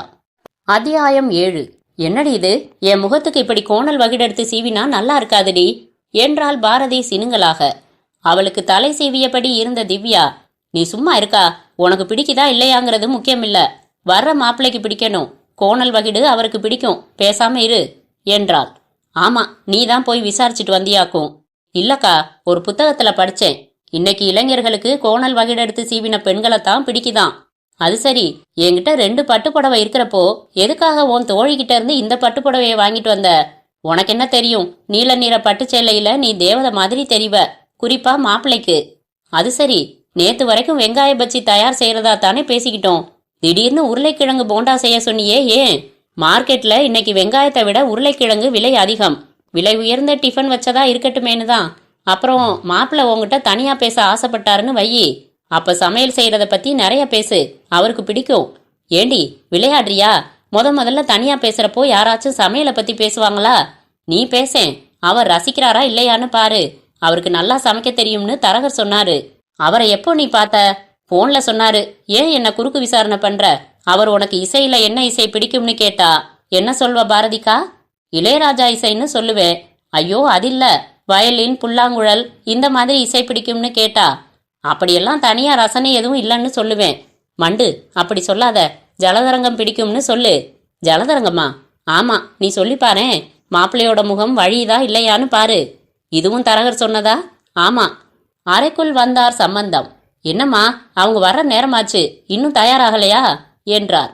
கொஞ்சம் காத்திருந்துதான் பார்க்கட்டுமே, சூடா டிஃபன் இருக்கு, வந்ததும் முதல்ல அதை கொடுத்துட்றேன். சாப்பிட்டு முடிக்கிற வரைக்கும் பெண்ணை கூப்பிட மாட்டாரு மாப்பிள்ள என்றாள் திவ்யா. சற்று நேரத்தில் ஒரு வாடகை கார் வந்து நின்றது. அதிலிருந்து சந்திரசேகர், அவன் அப்பா, 2 தங்கைகள், குருமூர்த்தி ஆகியோர் இறங்கி வீட்டுக்குள் வர சம்பந்தமும் திவ்யாவும் அவர்களை வரவேற்றார்கள். குரு திவ்யாவை பார்த்து ரகசியமாக கண்ணடித்தான். நீல சட்டை நீல பேண்டில் இருந்த சந்திரசேகரை பார்த்ததுமே ஒரு கண்ணியமான எண்ணம் மனதில் ஏற்பட்டது. அமர்ந்தார்கள். திவ்யா அனைவருக்கும் டிஃபன் வைத்தாள். அறிமுகங்கள், பொதுவான பேச்சுகளுக்கு பின் அறைக்குள்ளிருந்து பாரதியை அழைத்து வந்தாள் திவ்யா. ஜமுக்காலத்தில் அமர்ந்து பாடினாள். சந்திரசேகரின் அப்பா கேட்ட சில பொதுவான கேள்விகளுக்கு பதில் சொன்னாள். மாப்பிள்ள பொண்ணுகிட்ட தனியா ஏதாச்சும் பேசணும்னா பேசிட்டு வரலாம் என்றார் சம்பந்தம். கைகளை கட்டியபடி அமர்ந்திருந்த சந்திரசேகர் தலையை குறுக்கில் அசைத்து வேணாங்க என்று சொல்லிவிட்டு தன் அப்பாவிடம் திரும்பி எனக்கு பொண்ணை பிடிச்சிருக்குப்பா என்று சத்தமாக சொன்னான். குரு திவ்யாவுக்கு ரகசியமாக வெற்றி என்பது போல விரலால் சைகை காட்ட திவ்யாவும் பதிலுக்கு காட்டினாள். முகூர்த்த தேதி குறித்து பேசப்பட்டது. இன்னும் 15 தினங்கள் கழித்து வரும் 18ஆம் தேதி என்று நிச்சயமாகியது. ஒரு விண்ணப்பம். இந்த வீடு ராசியான வீடு. இந்த வீட்டுல நிறைய கல்யாணங்கள் நடந்திருக்கு. என் கல்யாணமும் இங்கேதான் நடந்துச்சு. என் பொண்ணு கல்யாணத்தையும் இதே வீட்டுல நடத்தணும்னு எனக்கு ஆசை. பின்பக்கம் இடம் இருக்கு. சமையல் அங்க வச்சுக்கிட்டு மாடியில பந்தல் போட்டு மேஜை நாற்காலி வாடகைக்கு எடுத்து பந்தி போட்டுடலாம் என்று தன் விருப்பத்தை சொன்னார் சம்பந்தம். சந்திரசேகரின் அப்பா தர்மலிங்கம் புன்னகைத்து இதையே விண்ணப்பமா சொல்றீங்க? கல்யாணம் செஞ்சு கொடுக்க போறது நீங்க. உங்க மனசுக்கு நிறைவா எல்லாம் நடக்கணும். தாராளமா செய்யலாம். கல்யாண மண்டபத்துக்கு செலவழிக்கிற பணத்தை உபயோகமா செலவு செய்யலாம். எங்களுக்கு எந்த ஆட்சேபனையும் இல்லைங்க என்றார். அவர்கள் புறப்பட்டு போனதும் பாரதியை கட்டி தழுவி கன்னத்தில் முத்தமிட்ட திவ்யா கண்களில் ஆனந்த கண்ணீர் ததும்பியது. அத்தியாயம் 8. வீட்டின் வாசலிலும் மொட்டை மாடியிலும் பந்தல் போடப்பட்டிருந்தது. வாழை மரங்கள், தோரணங்கள் கட்டப்பட்டு நாதஸ்வர குழுவினர் தெருவையே கலக்கி கொண்டிருக்க வீட்டின் முற்றத்தில் பூ அலங்காரத்தில் மணவரை அமைக்கப்பட்டிருந்தது. பெண்கள் ஜமுக்காலங்களிலும் ஆண்கள் நாற்காலிகளிலும் அமர்ந்திருந்தனர். அக்னி வளர்த்து ஐயர் மந்திரங்களை சொல்லிக் கொண்டிருக்க அதை திருப்பி சொல்லிக் கொண்டிருந்தான் பட்டுவேட்டி பனியன் தலைக்கட்டுடன் இருந்த சந்திரசேகர். பாரதிக்கு திவ்யாவின் குறிப்புகளின்படி உறவு பெண்கள் உள்ளறையில் அலங்காரம் செய்து கொண்டிருந்தனர். தங்க வளையல்களை அடுக்கி சடையில் குத்தி கொண்டிருந்தார்கள். சம்பந்தம் வாசலில் நின்று வருபவர்களை இன்முகத்துடன் வரவேற்று அவர்களை அமர வைத்துக் கொண்டிருந்தார். திவ்யா ஒரு இடத்தில் நிற்காமல் பம்பரமாக சுழன்று கொண்டிருந்தாள். மாடிக்கு வந்து சிற்றுண்டி சாப்பிட்டுக் கொண்டிருந்தவர்களிடம் இன்னும் ஏதும் வேண்டுமா என்று விசாரித்தாள். பரிமாறுகிறவர்களின் தலைமை நபரிடம் 9 மணி ஆகுது, இனிமே யாரையும் சிற்றுண்டிக்கு அனுப்பல. 10:30 மணிக்கு தாலி கட்டி முடிச்சதும் சாப்பாட்டு பந்தி ஆரம்பிச்சாகணும். அதனால இத்தோட இதை முடிச்சுக்கிட்டு மேஜைகளை சுத்தம் செஞ்சு வச்சிருங்க என்றாள். வீட்டின் பின்புறம் வந்தாள். பெரிய பெரிய பாத்திரங்கள் வைத்து சமையல் நடந்து கொண்டிருந்தது. தலைமை சமையல்காரர் அவளிடம் மைசூர் பாக்கை கொடுத்து சாப்பிட்டு பார்க்க சொன்னார். சாப்பிட்டு பார்த்தாள். நல்லா இருக்கு. காலையில இட்லிக்கு தொட்டுக்க ஊத்தின சாம்பாரு வெட வெடன்னு தண்ணி மாதிரி இருந்துச்சு. நீங்க கேட்ட சாமான்கள்ல எதையும் குறைக்காம வாங்கி கொடுத்துருக்கோம். மத்தியான சமையல்ல இந்த மாதிரி எந்த புகாரும் வரக்கூடாது. வந்தா பேசின பணத்துல பிடிச்சுக்கிட்டு தான் கொடுப்பேன் என்று கண்டிப்பாக சொல்லிவிட்டு உள்ளே வந்தாள். அவள் அழைக்காத உறவினர்களை எல்லாம் அருகில் சென்று வாங்க, உங்களை நேத்தே எதிர்பார்த்தோம் என்று உரிமையோடு பேசினாள். முன்வரிசை நாற்காலிகளில் ஒன்றில் அமர்ந்து அவளுடைய செயல்பாடுகளை கவனித்துக் கொண்டிருந்த குருமூர்த்தி எழுந்து அவள் அருகில் சென்று ஏங்க, ஐயர் ஊதுபத்தி கேட்கிறாரு என்று சொல்லி தள்ளி அழைத்து வந்து காதோரமாக கிசுகிசுப்பாக சொன்னான். பட்டுப்புடவையில நீ அட்டகாசமா இருக்க திவ்யா. இதை சொல்றதுக்கு தான் என்ன தனியா கூப்பிட்டீங்களா? சரி, நான் போறேன், நிறைய வேலை இருக்கு. சரி, எனக்கு ஏதாச்சும் வேலை கொடேன், பகிர்ந்துக்கிறேன். மாப்பிள்ளை வீட்டுக்காரங்களுக்கு வேலை தர்றதா? போய் பேசாம உட்காருங்க.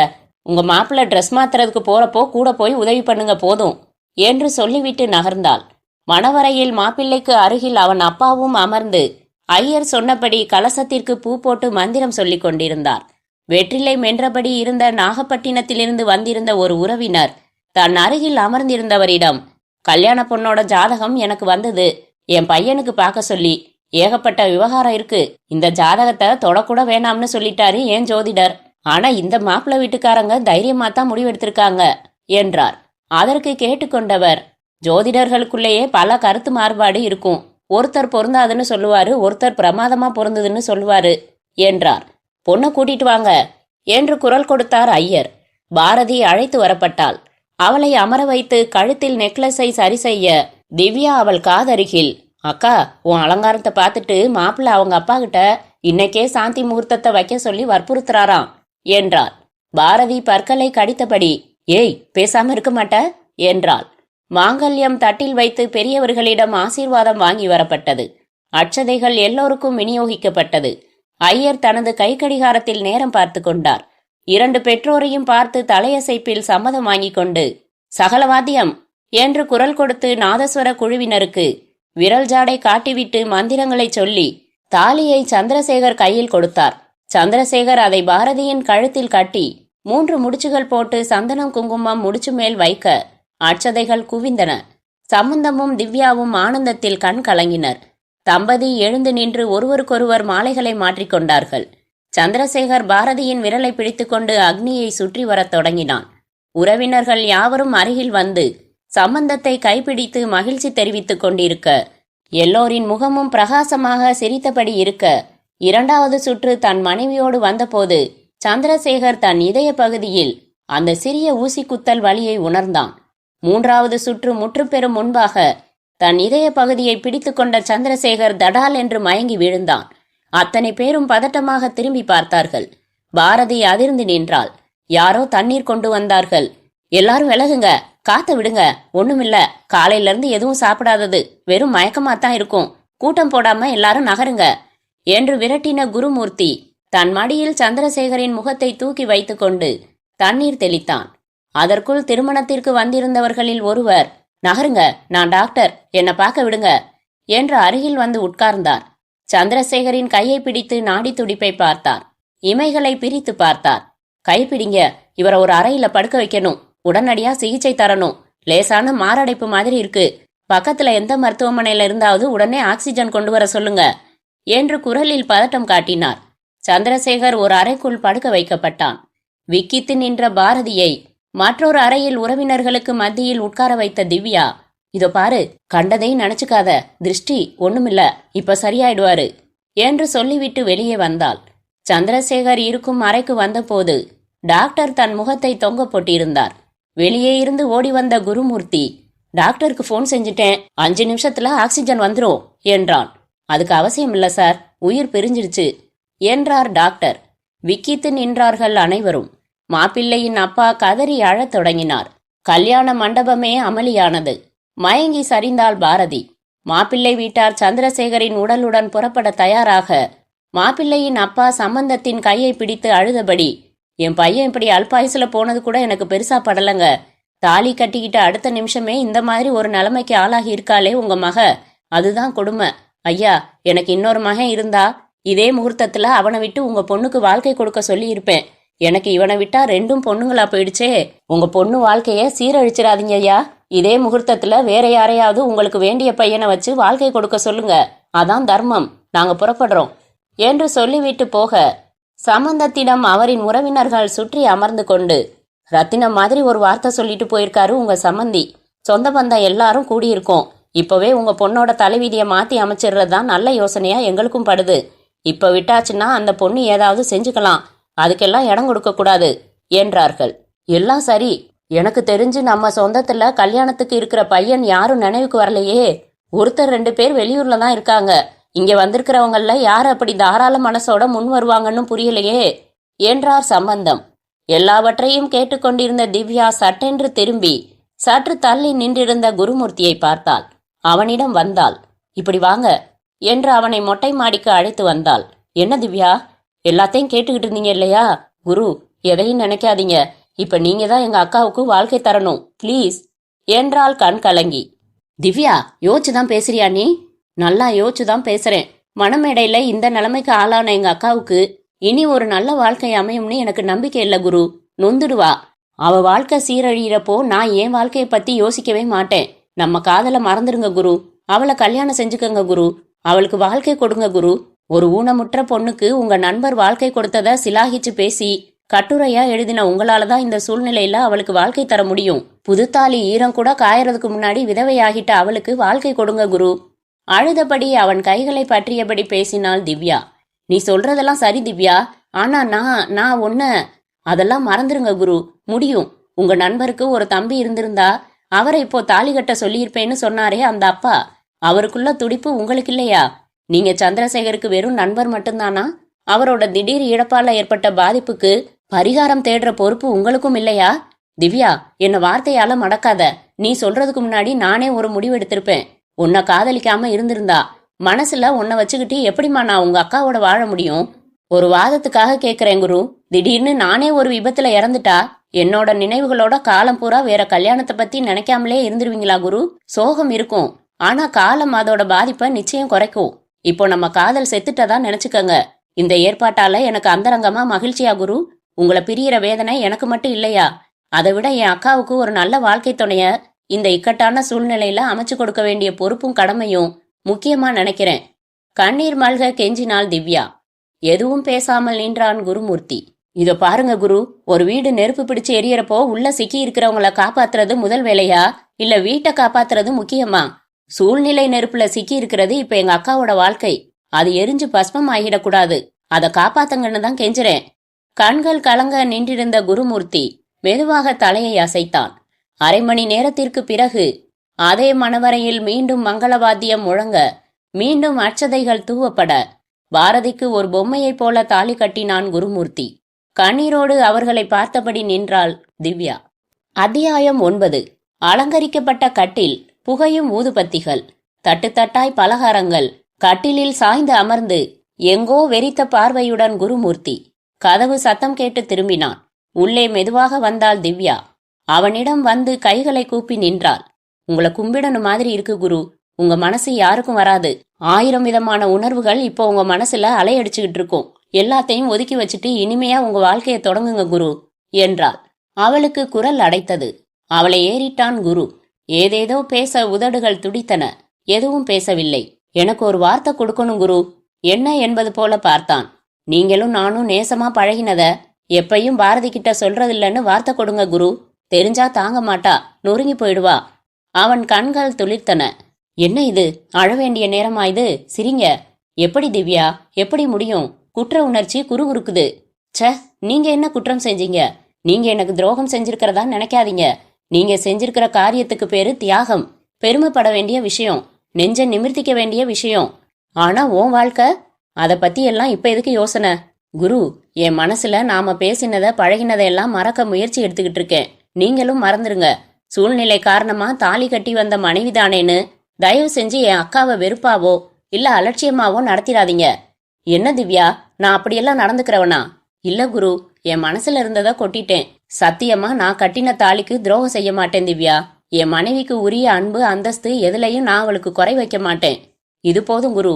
நீங்க கணவனா கிடைக்க என் அக்கா போன பிறவியில தவம் செஞ்சிருக்கணும் என்று சொன்ன திவ்யா வழிந்த கண்ணீரை துடைத்து கொண்டு வெளியேறி அக்கா இருந்த அறைக்குள் வந்து கலகலப்பான மனநிலைக்கு தன்னை மாற்றிக்கொண்டாள். அலங்கரிச்ச வரைக்கும் போதும், சீக்கிரம் அக்கா உள்ள அனுப்பி வைங்க. அங்க மாப்பிள்ள தவிப்போட காத்துக்கிட்டு இருக்காரு. தட்டுல இருக்கிற பலகாரம் எல்லாம் காலியாகி அக்காவுக்கு எதுவுமே மிஞ்சாது போலிருக்கு என்றாள். எல்லோரும் சிரிக்க என்று முகத்தை வைத்திருந்த பாரதி அருகில் குனிந்து, ஏன் உம்முன்னு இருக்க என்றாள் திவ்யா. சங்கடமா இருக்குடி. என்ன மாதிரி வினோதமான சூழ்நிலையில யாருக்கும் வாழ்க்கை அமைஞ்சிருக்காது என்றாள் பாரதி. அட போக்கா, இது கூட இயல்புதான். வீட்லயோ இல்ல மருத்துவமனையிலயோ நடக்க வேண்டிய பிரசவம் சில அவசரமான சூழ்நிலை காரணமா ஓடுற பஸ்ல, கொற்ற மழையில, விமானத்துல கூட சில சமயம் நடந்துடுறது இல்லையா? அது மாதிரிதான் குருமூர்த்திங்கிற பத்திரிகைக்காரர் தான் உனக்கு கணவரா அமையணும்னு இருக்கு. அமைஞ்சுது. சும்மா எதையாச்சும் நினைச்சு மனச குழப்பிக்காம இரு. இப்ப நீ யோசிக்க வேண்டியது ஒரே ஒரு விஷயம்தான். என்னடி? உடனடியா பிள்ளை பெத்துக்கிறதா இல்ல கொஞ்சம் கழிச்சு பெத்துக்கிறதான்னு தான் நீயும் அவரும் கலந்து பேசி முடிவுக்கு வரணும். தப்பு தப்பு. பேசி முடிவு பண்ணிட்டு அப்புறம்தான் கலக்கணும். வயசு பொண்ணு பேசுற பேச்சா இது என்று பாரதி பொய்கோபம் காட்டி கையை ஓங்க நகர்ந்து சிரித்தாள் திவ்யா. அத்தியாயம் 10. இந்தாங்க என்று பால் செம்பை நீட்டிய பாரதியின் கரங்கள் நடுங்கின. முதல்ல உட்காரு பாரதி என்றான் குருமூர்த்தி. முதல்ல நீங்க என்ன ஆசீர்வாதம் பண்ணுங்க. அவன் கால்களில் விழுந்த பாரதி, 7 ஜென்மத்துக்கும் நான் உங்களுக்கு நன்றி சொல்லியாகணுங்க என்றாள் குரல் அடைக்க. நல்லாரு எந்திரி. கட்டிலில் அவள் மெதுவாக அமர்ந்ததும், 7 ஜென்மத்துக்கும் நன்றி சொல்ல வேண்டிய அளவுக்கு நான் என்னம்மா செஞ்சிட்டேன்? என் உயிரையே காப்பாத்தி வாழ்க்கை கொடுத்துருக்கீங்க. கல்யாணத்தன்னைக்கு என்னோட விரக்தியும் சுய இரக்கமும் உச்சத்துக்கு போய் தோட்டத்துக்கு ஓடி கிணத்துல குதிச்சிடலாமான்னு யோசிக்க ஆரம்பிச்சிட்டேன். இதோ பாரு பாரதி, தற்கொலை எப்பவுமே எந்த பிரச்சனைக்கும் ஒரு தீர்வாகாது. முதல்ல நீ எனக்கு ஒரு சத்தியம் செய்யணும். இப்போ என்ன? இனிமே வாழ்க்கையில எந்த அதிர்ச்சியை சந்திச்சாலும் எந்த சூழ்நிலையிலையும் தற்கொலையை பத்தி நினைக்க கூட மாட்டேன்னு சத்தியம் செஞ்சு தரணும். இனிமே எங்க நான் அதை நினைக்க போறேன் என்றாள் பாரதி. பாரதி, என்னை பத்தி உனக்கு அதிகமா தெரியாது. என்ன நீ ஒரு கணவனா நினைக்கிறத விட ஒரு நல்ல நண்பனா நினைச்சு பழகலாம். பயமோ தயக்கமோ தேவையில்லை. மனசுல பட்டதை பேசலாம். போலித்தனமான மரியாதை எல்லாம் வேணாம். அமைதியாக தலையசைத்தாள் பாரதி. பொதுவாக கொஞ்ச நேரம் பேசிக்கொண்டிருந்து விட்டு பிறகு திடீரென்று பாரதி கேட்டாள், என் தங்கை திவ்யாவை உங்களுக்கு முன்னாடியே தெரியுமா? அதிர்ந்து போனான் குருமூர்த்தி. தெரியாதே தடுமாறினான். இல்ல, நீங்க மறந்துட்டீங்க. ஊனமுற்ற பொண்ண கல்யாணம் செஞ்சுக்கிறது பத்தி ஒரு பேட்டி கட்டுரை உங்க பத்திரிகையில வந்ததே. அதுல என் தங்கை கிட்டையும் பேட்டி கேட்டிருந்தீங்களே. அவ புத்தகம் காட்டினா. அவ பஸ் நிறுத்தத்துல நின்றுட்டு இருந்தப்போ திடீர்னு பேட்டி கேட்டீங்களாம். என்ன பொண்ணு பார்க்க வந்தப்போ உங்க முகம் பார்த்த மாதிரியா தெரிஞ்சதால அவ உங்ககிட்ட நினைவுபடுத்தினாலாம். அப்படியும் நினைவுக்கு வரலையாம்.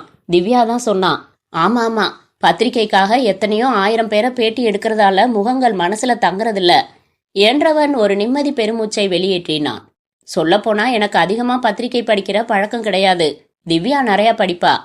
திவ்யாவை பற்றி மறுபடி அவள் பேசியதும் குருமூர்த்தியின் மனதில் அவள் நினைவுகள் ஓடும் லாரி கிளப்பி விடுகிற தூசு புகை போல திடீரென்று கிளம்பி சுழன்றது.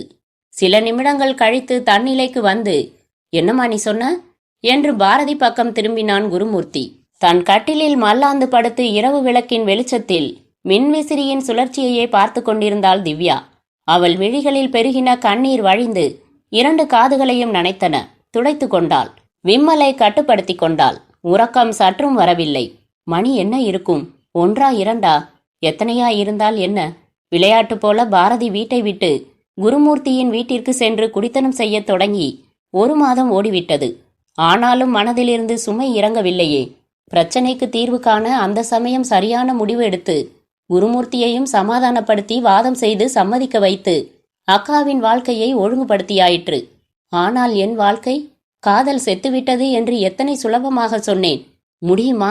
கல்லில் செதுக்கின உருவம் கல் உடைந்து துகள் துகளாக மாறினால் அன்றி அழியுமா? மழையோ வெயிலோ சிற்பக்கோடுகளை அழித்து விடுமா? குருமூர்த்தியோடு எத்தனை சந்திப்புகள், எத்தனை சம்பவங்கள், எத்தனை இனிய உரையாடல்கள், எத்தனை விதமான எதிர்கால கற்பனைகள். எல்லாவற்றையும் கிழிந்த துணியைப் போல சுருட்டி வெளியே குப்பை தொட்டியில் வீசிவிட முடியுமா? வீச வேண்டும் என்பதுதான் முறை. மறக்க வேண்டும் என்பதுதான் நியாயம். முறையும் நியாயமும் புத்திக்கு புரியும். மனதின் உணர்ச்சிகளுக்கு புரியுமா? மறக்க வேண்டும் என்று நினைக்கும்போது நினைவுகள் விஸ்வரூபம் எடுத்து ஆடுகின்றனவே ஒழிய மனதை விட்டு எங்கே நகர்கின்றன? இருமல் சத்தம் அவள் நினைவோட்டத்தை கலைத்தது. கூடத்தில் படுத்திருந்த அப்பா சம்பந்தம் தொடர்ந்து இருமத் தொடங்க எழுந்து சமையல் அறைக்கு வந்து தண்ணீர் எடுத்து கொண்டு வந்து, அப்பா இத குடிங்க என்றாள். எழுந்து அமர்ந்து குடித்ததும் சற்று இருமல் அடங்கியதும், ஏன்பா 1 வாரமா இருமல் மூச்சு திணறல்னு அவதிப்படுறீங்க. டாக்டர் கிட்ட கூப்பிட்டாலும் வரமாட்டேங்கிறீங்க. பரவாயில்ல விடுமா. அதிகபட்சம் என்ன, உயிர் போகுமா? ஏற்கனவே பாதி போயிடுச்சுமா. எவ்வளவு கல்யாணம் நடந்திருக்கு இந்த வீட்டுல.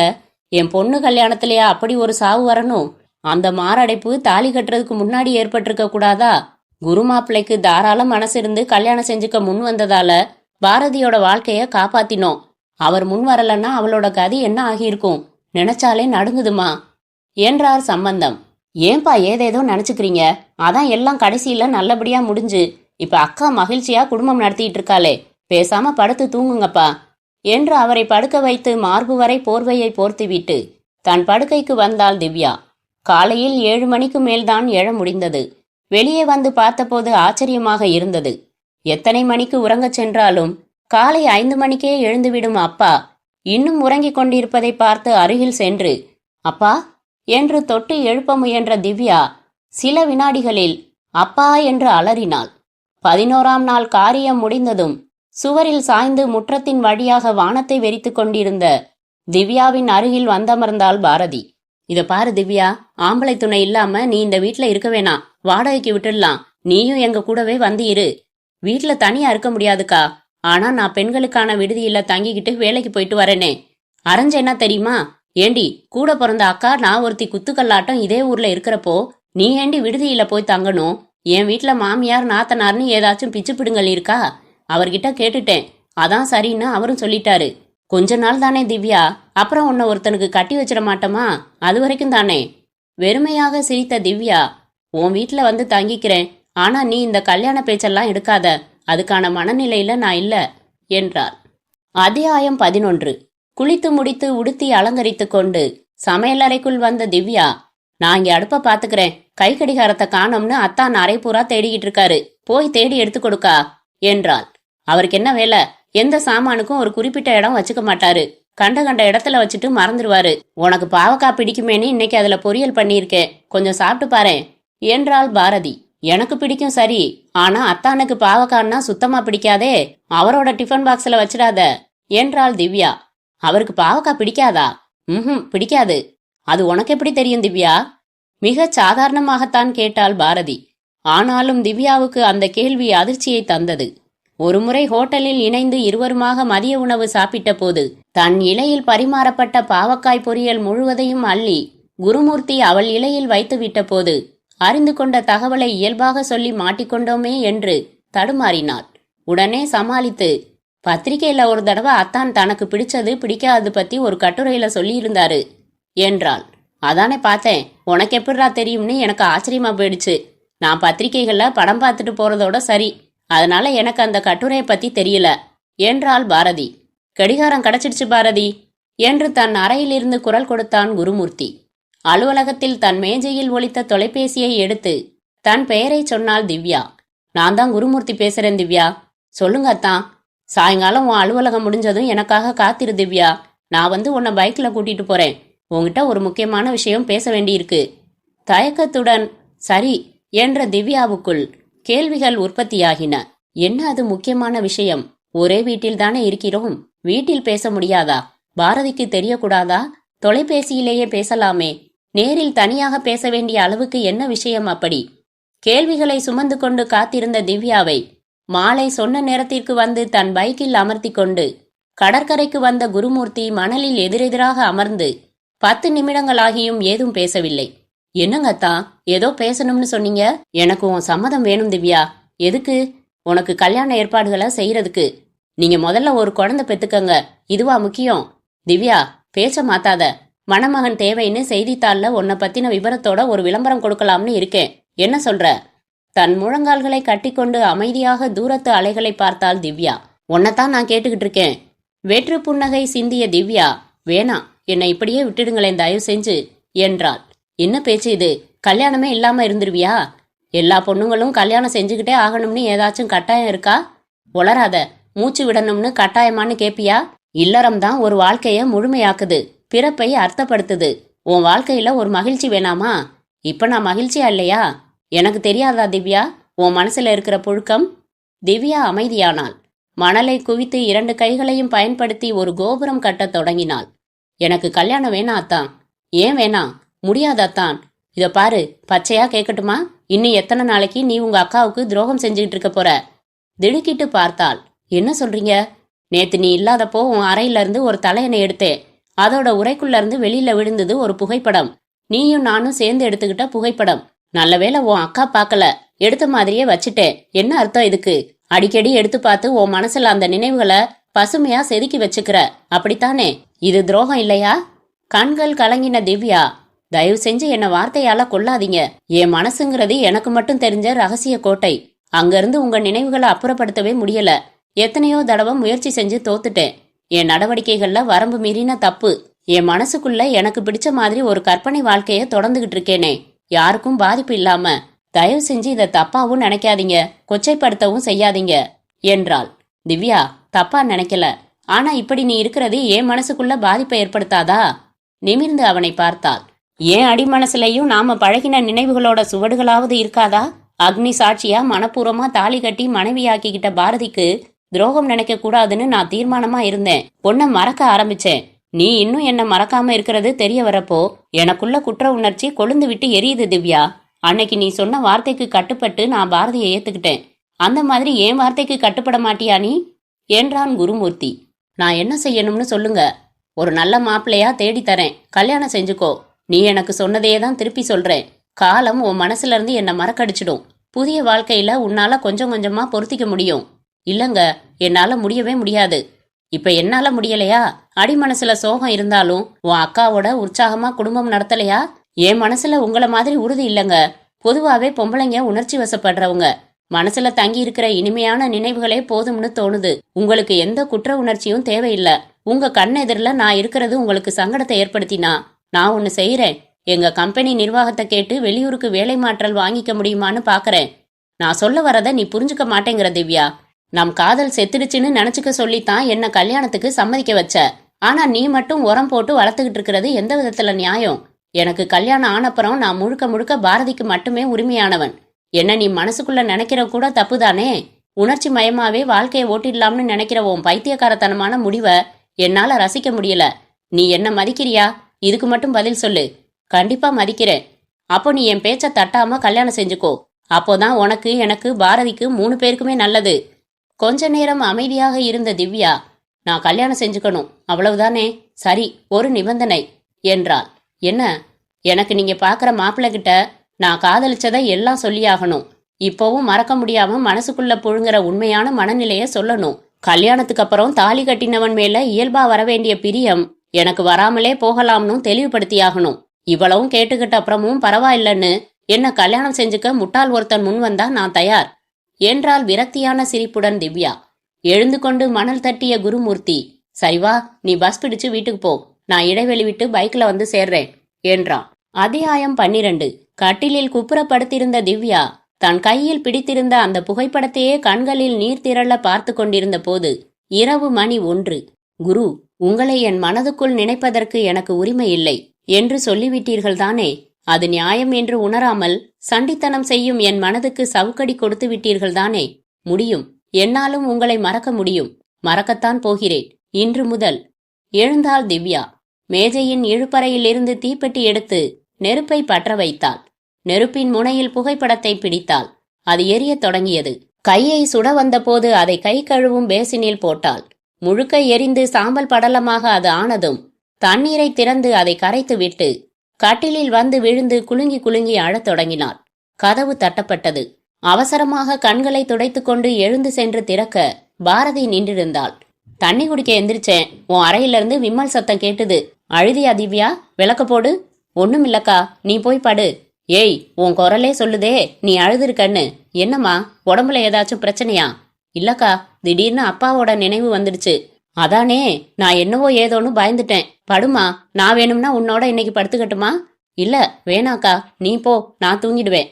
அக்கா போனதும் கதவை தாழிட்டு கொண்டு வந்து படுக்கையில் விழுந்த திவ்யா ஓசை வராமல் அடக்கி கொண்டு அழத் தொடங்கினாள். குரு, உங்களை மறக்க முடியவில்லையே, என்ன செய்ய? அந்த கட்டிடம் எலும்புக்கூடு போல சுவர்கள் எழுப்பப்படாமல் கான்கிரீட் தளங்களும் தூண்களும் மட்டும் கொண்டு பாதி நிலையில் இருந்தது. 5வது மாடியில் தொப்பி போட்டுக்கொண்டு தொழிலாளர்களை விரட்டி கொண்டிருந்த அந்த இளைஞன் அருகில் வந்தான் குருமூர்த்தி. மன்னிக்கணும், நீங்க தானே என்ஜினியர் பரதன்? ஆமா என்று திரும்பி தன் குளிர்கண்ணாடியை நீக்கி அவனை பார்த்தான் பரதன். நீங்க?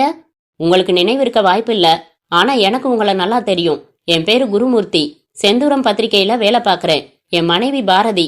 பாரதியோட தங்கை பேரு திவ்யா. கிண்டியில ஒரு தனியார் நிறுவனத்துல உதவி மேனேஜருக்கு செயலாளரா வேலை பார்க்கறாங்க. அவன் முகத்தில் ஆச்சரியமும் சங்கடமும் இணைந்து தோன்றின. உங்ககிட்ட நான் கொஞ்சம் விரிவா பேசணும். உங்களோட வேலைக்கு நடுவுல நான் தொந்தரவு செய்ய விரும்பல. சாயந்தரம் ஒரு ஹோட்டலுக்கு போய் காஃபி சாப்பிட்டபடி பேச விரும்புறேன். உங்களுக்கு இன்னைக்கு வேற எதுவும் வேலை இல்லையே என்றான் குருமூர்த்தி. காஃபி கோப்பையை மேஜை மேல் வைத்துவிட்டு கைக்குட்டை எடுத்து தன் உதடுகளை ஒற்றிக்கொண்டான் பரதன். நான் சொல்ல வேண்டியதையெல்லாம் சொல்லி முடிச்சுட்டேன். இனிமே உங்ககிட்ட இருந்து ஒரு நல்ல பதில நான் எதிர்பார்க்கிறேன் என்றான் குருமூர்த்தி. பரதன் அவனையே உற்று பார்த்தான். சார், நான் பேசி பார்க்காமலேயே பழகி பார்க்காமலேயே திவ்யா மேல ஒருவித காதலை மனசுல வளர்த்துக்கிட்டது உண்மைதான். ஆனா அவங்க மனசு நேசிக்கிறது உங்களன்னு தெரிஞ்சுக்கிட்டதும் என் மனசை நான் சமாதானப்படுத்திக்கிட்டேன். தன்னோட காதல் தோற்றாலும் பரவாயில்ல, தன் அக்காவோட வாழ்க்கை நாசமாகிடக்கூடாதுன்னு தியாக மனப்பான்மையோட முடிவெடுத்த அவங்க மேல என்னோட மதிப்பு இப்ப இன்னமும் கூடியிருக்கு. ஆனா அவங்க மனசுல கல்யாணத்தை பத்தி எந்த விருப்பமும் இல்லாத சூழ்நிலையில நான் எப்படி சார் கட்டிக்க முடியும்? கல்யாணத்துக்கு அப்புறம் திவ்யாவோட மனசு இல்லறத்துல கொஞ்சம் கொஞ்சமா ஈடுபட்டுடும்னு நான் நம்புறேன். ஆனா நானும் அதை நம்பணுமா? எனக்கு உன்னை உறுதியா சொல்லுங்க. எனக்கு நீங்க தர விரும்புறது திவ்யாவோட கணவன்கிற உரிமையா, இல்ல கணவன் என்ற பதவியையா? இதற்கு என்ன பதில் சொல்வதென்று புரியாமல் திகைத்தான் குருமூர்த்தி. நான் உங்களை தர்ம சங்கடப்படுத்துறதா நினைக்காதீங்க. கல்யாணமாகி சில நிமிஷங்கள்லயே விதவையான ஒரு பெண்ணை தன் காதலையும் துறந்துட்டு கல்யாணம் செஞ்சுக்க ரொம்ப தியாக உள்ளம் வேணும். உங்களை பாராட்டுறேன். காதல்ல தோற்ற ஒரு பொண்ணோட நிலையும் கூட ஒரு விதவையோட நிலைதான். தாலி கட்டிக்காத, பொட்டை அழிச்சுக்க வேண்டாத விதவை. உங்களை மாதிரி தியாக மனப்பான்மையோட ஒத்துக்க நான் தயார் சார். ஆனா அந்த தியாகத்தை முழு மனசோட உங்க மனைவி பாரதி ஏத்துக்கிட்ட மாதிரி என்னை ஏத்துக்க திவ்யா தயாரா இருக்காங்களான்னு எனக்கு தெரியணும். என் மனநிலை மாற கொஞ்சம் அவகாசம் வேணும்னு அவங்க சொல்லலாம். நியாயம். நானும் காத்திருக்கலாம். நீங்க எனக்கு தாலி கட்டினாலும் என் மனசு பூராவும் என் பழைய காதல் நினைவுகள் தான் இருக்கும். எத்தனை வருஷமானாலும் உங்களோட இயந்திரத்தனமா தான் வாழ்க்கை நடத்துவேன்னு அவங்க சொன்னான். அப்போ அந்த தியாகத்துக்கும் அர்த்தம் இல்ல, கல்யாணத்துக்கும் அர்த்தம் இல்ல சார். இந்த என் கேள்விக்கு மட்டும் பதில் தெரிஞ்சு சொல்லுங்க. நாம ஒரு முடிவுக்கு வரலாம் என்றான் பரதன். மெதுவாக தலையை அசைத்து கொண்டான் குருமூர்த்தி. அத்தியாயம் 13. வீட்டின் மொட்டை மாடியில் சுகமாக காற்று வீசிக் கொண்டிருந்தது. மாலை சூரியன் சிவப்பு பந்தாக கீழே இறங்கிக் கொண்டிருந்தான். பறவைகள் இரைச்சலாக தத்தம் மரங்களுக்கு திரும்பிக் கொண்டிருந்தன. 3 அலுமினிய நாற்காலிகளை ஒருவரை ஒருவர் பார்க்கும்படி போட்டு குருமூர்த்தி, பாரதி, திவ்யா மூவரும் அமர்ந்திருந்தார்கள். ஏதேதோ பொதுவான விஷயங்களை பேசிக் கொண்டிருந்து விட்டு திடீரென்று குருமூர்த்தி பாரதியிடம், பாரதி, இப்போ நான் நம்ம திவ்யாவை பத்தி மனம் விட்டு பேச விரும்புறேன் என்றான். திவ்யா திடுக்கிட்டு அவனை பார்த்தாள். என்ன சொல்ல போகிறான் என்கிற பதைப்பு ஏற்பட்டது. என்னங்க என்றாள் பாரதி. உன் தங்கச்சியை விட்டு பிரிய மனசில்லாம அவளை உன் கூடவே வச்சிருக்கிறது சரி. ஆனா இன்னும் எத்தனை நாளைக்கு பாரதி? அவளுக்கு கல்யாணம் செஞ்சு வைக்க வேண்டிய பொறுப்பு நமக்கு தானே என்றான் குருமூர்த்தி. என்னங்க நீங்க? எனக்கும் அந்த எண்ணம் ஓடாதா? நான் பல தடவை அவகிட்ட கல்யாண பேச்சை எடுத்து பார்த்துட்டேன். ஆர்வம் காட்டவே மாட்டேங்கிறா என்றாள் பாரதி. ஏன், இதானே அதுக்கான வயசு? காரணம் கேட்டுட்டேன். அப்பாவோட மரண அதிர்ச்சியிலிருந்து இன்னும் மனசு விலகலன்னு சொல்றா. ஒரு நாள் நடுராத்திரி தண்ணி குடிக்கிறதுக்காக எந்திரிச்சனா, அவ அறையிலிருந்து அழுக சத்தம் வர்றதை கேட்டு அதிர்ச்சியாகி கதவை தட்டி விசாரிச்சா அப்பா நினைவு வந்துடுச்சுன்னு சொல்றா. பார்க்கதான் வளர்ந்த பொண்ணா இருக்காளே ஒழிய மனசுல இன்னும் குழந்தையாதான் இருக்கா அவ. பாரதி, அவ உங்ககிட்ட சொன்ன காரணம் பொய். கல்யாணம் வேணான்னு சொல்றதுக்கான உண்மையான காரணம் எனக்கு தெரியும் என்று குருமூர்த்தி சொன்னதும், அத்தான் என்றாள் அதிர்ச்சியோடு திவ்யா. தயவு செய்து எதையும் சொல்லிவிட வேண்டாம் என்கிற பாவனையில் அவள் கண்கள் கெஞ்சின. திவ்யா, பாரதி கிட்ட இனிமேலும் நான் எனக்கு தெரிஞ்சதை சொல்லாம மறைக்க விரும்பல. நீ குறுக்க எதுவும் பேசாத. எப்படி சொல்லணுமோ அப்படி நான் சொல்றேன். அத்தான், தயவு செய்து வேண்டாம் என்றாள் திவ்யா. என்னங்க விஷயம், நீங்க சொல்லுங்க என்றாள் பாரதி. பாரதி, திவ்யா ஒருத்தனை நேசிச்சா, மனசார நேசிச்சா. அவனும் அவளை நேசிச்சான். ஆனா திடீர்னு அவன் அவளை விட்டுட்டு வேற ஒரு பொண்ணை கல்யாணம் செஞ்சுக்கிட்டான். அதுக்கு அவன் 1000 காரணம் சொன்னாலும் மனசுக்குள்ள ஒரு குற்ற உணர்ச்சியோட புழுங்கிக்கிட்டே இருக்கா. எப்படியோ இவளோட காதல் நிறைவேறல. அவன் என்னமோ இப்ப சந்தோஷமா இருக்கான். இந்த சூழ்நிலையில அவனையே இன்னும் தன் மனசுல நினைச்சுக்கிட்டு இருக்கிறது நியாயமா? அதைத்தான் செஞ்சுக்கிட்டு இருக்கா திவ்யா. யதேச்சையா திவ்யாவோட அந்தரங்கமான டைரி என்னோட கைக்கு கிடைச்சது. ஒரு பத்திரிகைக்காரனுக்கே உரிய ஆர்வத்துல நான் அதை புரட்டி பார்த்துட்டேன். அப்புறம் திவ்யாவை தனிமையில விசாரிச்சேன். இத அக்கா கிட்ட சொல்லிடாதீங்க, என்னால அவரை மறக்க முடியல, அவரை நினைச்சுக்கிட்டே காலத்தை ஓட்டிடுறேன்னு சொன்னான். அது எனக்கு நியாயமா படல. நம்ம குடும்பத்துல எந்த ரகசியமும் இருக்கக்கூடாதுன்னு இப்ப வெளிப்படையா சொல்லிட்டேன். அதிர்ச்சியோடு பாரதி திரும்பி திவ்யாவை பார்த்தாள். என்னடி இதெல்லாம்? இவ்வளவு நடந்திருக்கு, ஏன் என்கிட்ட எதையும் சொல்லல? உன் அலுவலகத்துல புதுசா ஒரு தேதி காலண்டர் மாட்டினா கூட அதை ஒரு செய்தியா வந்து சொல்லுவியே. பதில் பேசாமல் இருந்தாள் திவ்யா. பாரதி, இந்த காதல் தோல்வி இன்னைக்கு நடந்ததில்ல, நம்ம கல்யாண சமயத்துல நடந்தது. ஏற்கனவே உன்னோட சொந்த பிரச்சனைகள்ல நீ நொந்திருக்கிறப்போ ஓ மனசுல மேலும் சுமையேத்த வேணாமேன்னு தான் தோல்வியையும் ஏமாற்றத்தையும் தான் மனசுக்குள்ளேயே விழுங்கிட்டா. அது தப்பில்ல பாரதி. நடந்து முடிஞ்சதையே நினைச்சுக்கிட்டு தன் எதிர்காலத்தை பாழாக்கிக்கிறது நியாயமா? இதுதான் இப்போ நீ கேட்க வேண்டிய கேள்வி என்றான் குருமூர்த்தி. திவ்யா, யாரடி அந்த அயோக்கியன்? அக்கா, அவரை திட்டாத. அவரோட சூழ்நிலையில நான் இருந்திருந்தாலும் அப்படித்தான் நடந்துட்டு இருப்பேன். சொல்லப்போனா இந்த ஏமாற்றத்தை நானே விரும்பி ஏத்துக்கிட்டது தான். என்னோட சம்மதத்தோட தான் அவர் அந்த இன்னொரு பெண்ணுக்கு தாலி கட்டினாரு. அவர் மேல எந்த தப்பும் இல்ல என்றாள் திவ்யா. சரியோ தப்போ, நீ சம்மதிச்சியோ சம்மதிக்கலையோ, நீ ஆசைப்பட்ட நபருக்கு வேற ஒரு பொண்ணோட கல்யாணம் நடந்துடுச்சு. ஆனா இப்பவும் நீ அவரையே நினைச்சுக்கிட்டு இருக்கிறது எப்படி சரியாகும்? அது சரின்னு நான் சொல்லலக்கா. என்னால அந்த நினைவுகளை மறக்க முடியல. அந்த ஆளு இப்போ உன்ன மாதிரி உன்னை நினைச்சு உருகிட்டு இருக்காரா? தன் மனைவியோட சந்தோஷமா குடுத்தனம் நடத்துறாரா? சொல்லு. தன் மனைவியோட மகிழ்ச்சியா இருக்காரு என்றான் குருமூர்த்தி. அப்புறம் என்ன, அவரால உன்னை மறக்க முடிஞ்சது இல்லையா? உன்னால ஏன் முடியாது? இத பாருங்க, இவ ஏதோ குழப்பத்துல சொல்றதெல்லாம் பெருசா எடுத்துக்காதீங்க. இந்த மாதிரி காதல் கத்திரிக்கான்னு சில அனுபவங்கள் இந்த வயசுல ஏற்படுறது இயல்புதான். இவ இப்படியே இருந்துடுறேன்னு சொன்னா நாமளும் அப்படியே விட்டுற முடியாது. நீங்க 2-3 தரகர்கிட்ட சொல்லி மாப்பிள்ளை தேட ஆரம்பிங்க. நான் சொல்றேன் அவளை மனவரையில உட்கார சொல்லி என்று உத்தரவிடும் குரலில் உரிமையோடு சொன்னாள் பாரதி. அலைஞ்சு திரிஞ்சு மாப்பிள்ளை தேட வேண்டிய அவசியமே இல்ல பாரதி. பரதன்னு ஒரு என்ஜினியர், நல்ல சம்பளம், நல்ல குடும்பம். அவருக்கு திவ்யாவை தெரியும், திவ்யாவுக்கும் அறிமுகம் உண்டு. அவருக்கு திவ்யாவை கல்யாணம் செஞ்சுக்க ஆசை இருந்தது. ஆனா திவ்யாவுக்கு வேற ஒரு காதல் விவகாரம் இருக்கிறது தெரிஞ்சதும் நாகரிகமா விலகிட்டாரு. அவரை நான் சந்திச்சு பூராவும் சொன்னேன். திவ்யாவோட காதல் தோற்று போனது. இன்னைக்கு மனசு பூரா பழைய நினைவுகளோட இவ இன்னும் தவிச்சுக்கிட்டு இருக்கிறது. எல்லாம் வெளிப்படையாவே பேசினேன். என்ன சொன்னார் அவரு? இன்னைக்கும் திவ்யாவை கல்யாணம் செஞ்சுக்க அவருக்கு சம்மதம். ஆனா அவர் திவ்யா கிட்ட ஒரே ஒரு கேள்வி கேட்டுட்டு வர சொன்னாரு. என்ன என்பது போல கலக்கத்துடன் நிமிர்ந்தாள் திவ்யா. கல்யாணத்துக்கு அப்புறம் கொஞ்சம் கொஞ்சமா பழைய நினைவுகள்ல இருந்து விடுபட்டு புது வாழ்க்கையில தன்னை ஈடுபடுத்திக்க எடுத்துக்கிற கால அவகாசம் எவ்வளவானாலும் நான் காத்திருக்க தயார். ஆனா எத்தனை காலமானாலும் மனசுல அதே நினைவுகளோட இயந்திரமயமான வாழ்க்கை தான் இவரோட வாழ போறதுன்னா இந்த கல்யாணத்துல அர்த்தமே இல்லைன்னு சொன்னாரு. எனக்கு நீங்க தர விரும்புறது கணவன்கிற உரிமையையா இல்ல கணவன் என்ற பதவியையான்னு கேட்டாரு. அவர் கேட்டதெல்லாம் ரொம்ப நியாயமான கேள்வி. இப்ப நீதான் திவ்யா கிட்ட பதில் கேட்டு சொல்லணும். இவ பதில் சொன்னப்புறம் நான் மலமலன்னு எல்லா ஏற்பாடுகளையும் செய்ய வேண்டியதுதான் என்றான் குருமூர்த்தி. சங்கடமாக நெளிந்தாள் திவ்யா. சொல்லு திவ்யா, கொஞ்சம் கொஞ்சமா உன் காதல் நினைவுகளை மறந்துட்டு புதிய வாழ்க்கையில உன்னை ஈடுபடுத்திக்க நீ தயாரா என்றாள் பாரதி.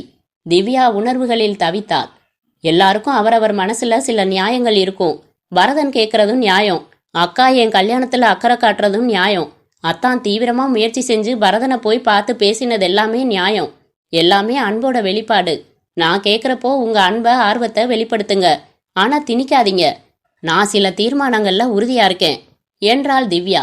என்ன தீர்மானம் என்றாள் பாரதி. என் மனசுல வாழ்க்கை துணையா நான் பதிவு செஞ்சுக்கிட்டது நான் காதலிச்ச நபரைத்தான். அவரை என்னால மறக்க முடியல, மறக்கவும் தயாரா இல்ல. அதனால கல்யாணமே செஞ்சுக்கிறது இல்லைன்னு முடிவு செஞ்சிருக்கேன். கல்யாணம் செஞ்சுக்காம இந்த வீட்டுல நான் இருக்கிறதால உங்க 2 பேரையும் பொறுப்பில்லாதவங்கன்னு யாராச்சும் தப்பா பேசுவாங்கன்னு நினைச்சீங்கன்னா நான் என் வேலையை வேற ஒரு ஊருக்கு மாற்றல் செய்துகிட்டு போக தயாரா இருக்கேன். இந்த விஷயத்துல யாரும் இனிமே நேரடியாவோ மறைமுகமாகவோ எந்த முயற்சியும் செய்ய வேணாம் என்று சொன்ன திவ்யா விடுவிடுவென்று கீழே இறங்கிச் சென்றாள். குருமூர்த்தியும் பாரதியும் ஒருவரை ஒருவர் பார்த்து கொண்டார்கள். பாத்தியா பாரதி, மத்தவங்க நம்மள பொறுப்பில்லாதவங்கன்னு சொல்லிடக்கூடாதுன்னு தான் நாம அவளோட கல்யாணத்துல அக்கறை காட்டுறோமா? நமக்கே ஒரு கடமை இல்லையா அது? புரிஞ்சுக்காம பிடிவாதமா பேசிட்டு போறத பாத்தியா என்றான் குருமூர்த்தி. அவ ரொம்ப தான் குழம்பி போயிருக்கா. ஒன்னு செய்றீங்களா? என்ன? இந்த பேச்சை இத்தோட விடுங்க. 1 வாரம் கழிச்சு ஊட்டிக்கு போய் உல்லாசமா 1 வாரம் தங்கிட்டு வர மாதிரி ஒரு திட்டம் போடுங்க. 3 பேருமா போகலாம். சூழ்நிலை மாற்றமும் மலை மேல உள்ள ரம்மியமான சூழ்நிலையும் அவளோட கொதிப்பை குறைச்சு தெளிவான நிலைக்கு கொண்டு வரும். அப்போ கொஞ்சம் கொஞ்சமா நான் ஒவ்வொரு நாளும் ஒரு காரணம் சொல்லி அவளுக்கு கல்யாணத்தோட அவசியத்தை புரிய வைக்கிறேன். பிடிவாதக்காரி அவ. அவளோட பிடிவாதத்தை கொஞ்சம் கொஞ்சமா தான் குறைக்க முடியும் என்றாள் பாரதி. நீ சொல்றது நல்ல நடைமுறை யோசனை தான். தனிமையில ஒரு பொண்ணு இன்னொரு பொண்ணுக்கு எடுத்து சொல்றது கண்டிப்பா எடுபடும். நான் சீக்கிரமே அதுக்கு ஏற்பாடு செய்கிறேன் பாரதி என்றான் குருமூர்த்தி. அத்தியாயம் 14. தன் அலுவலக அறையில் ஒலித்த தொலைபேசியை எடுத்தாள் திவ்யா. குருமூர்த்தி பேசுறேன், சொல்லுங்கத்தான். வெளிப்படையா உடைச்சு பேசினா உன் மனசு மாறுமேங்கிற எதிர்பார்ப்புல தான் நேத்து பாரதிய வச்சுக்கிட்டு நான் சொல்லக்கூடாதத சொல்லாம மத்ததெல்லாம் சொல்லிட்டேன். உன்னை நான் தர்ம சங்கடப்படுத்தி இருந்தா மன்னிச்சிடு திவ்யா.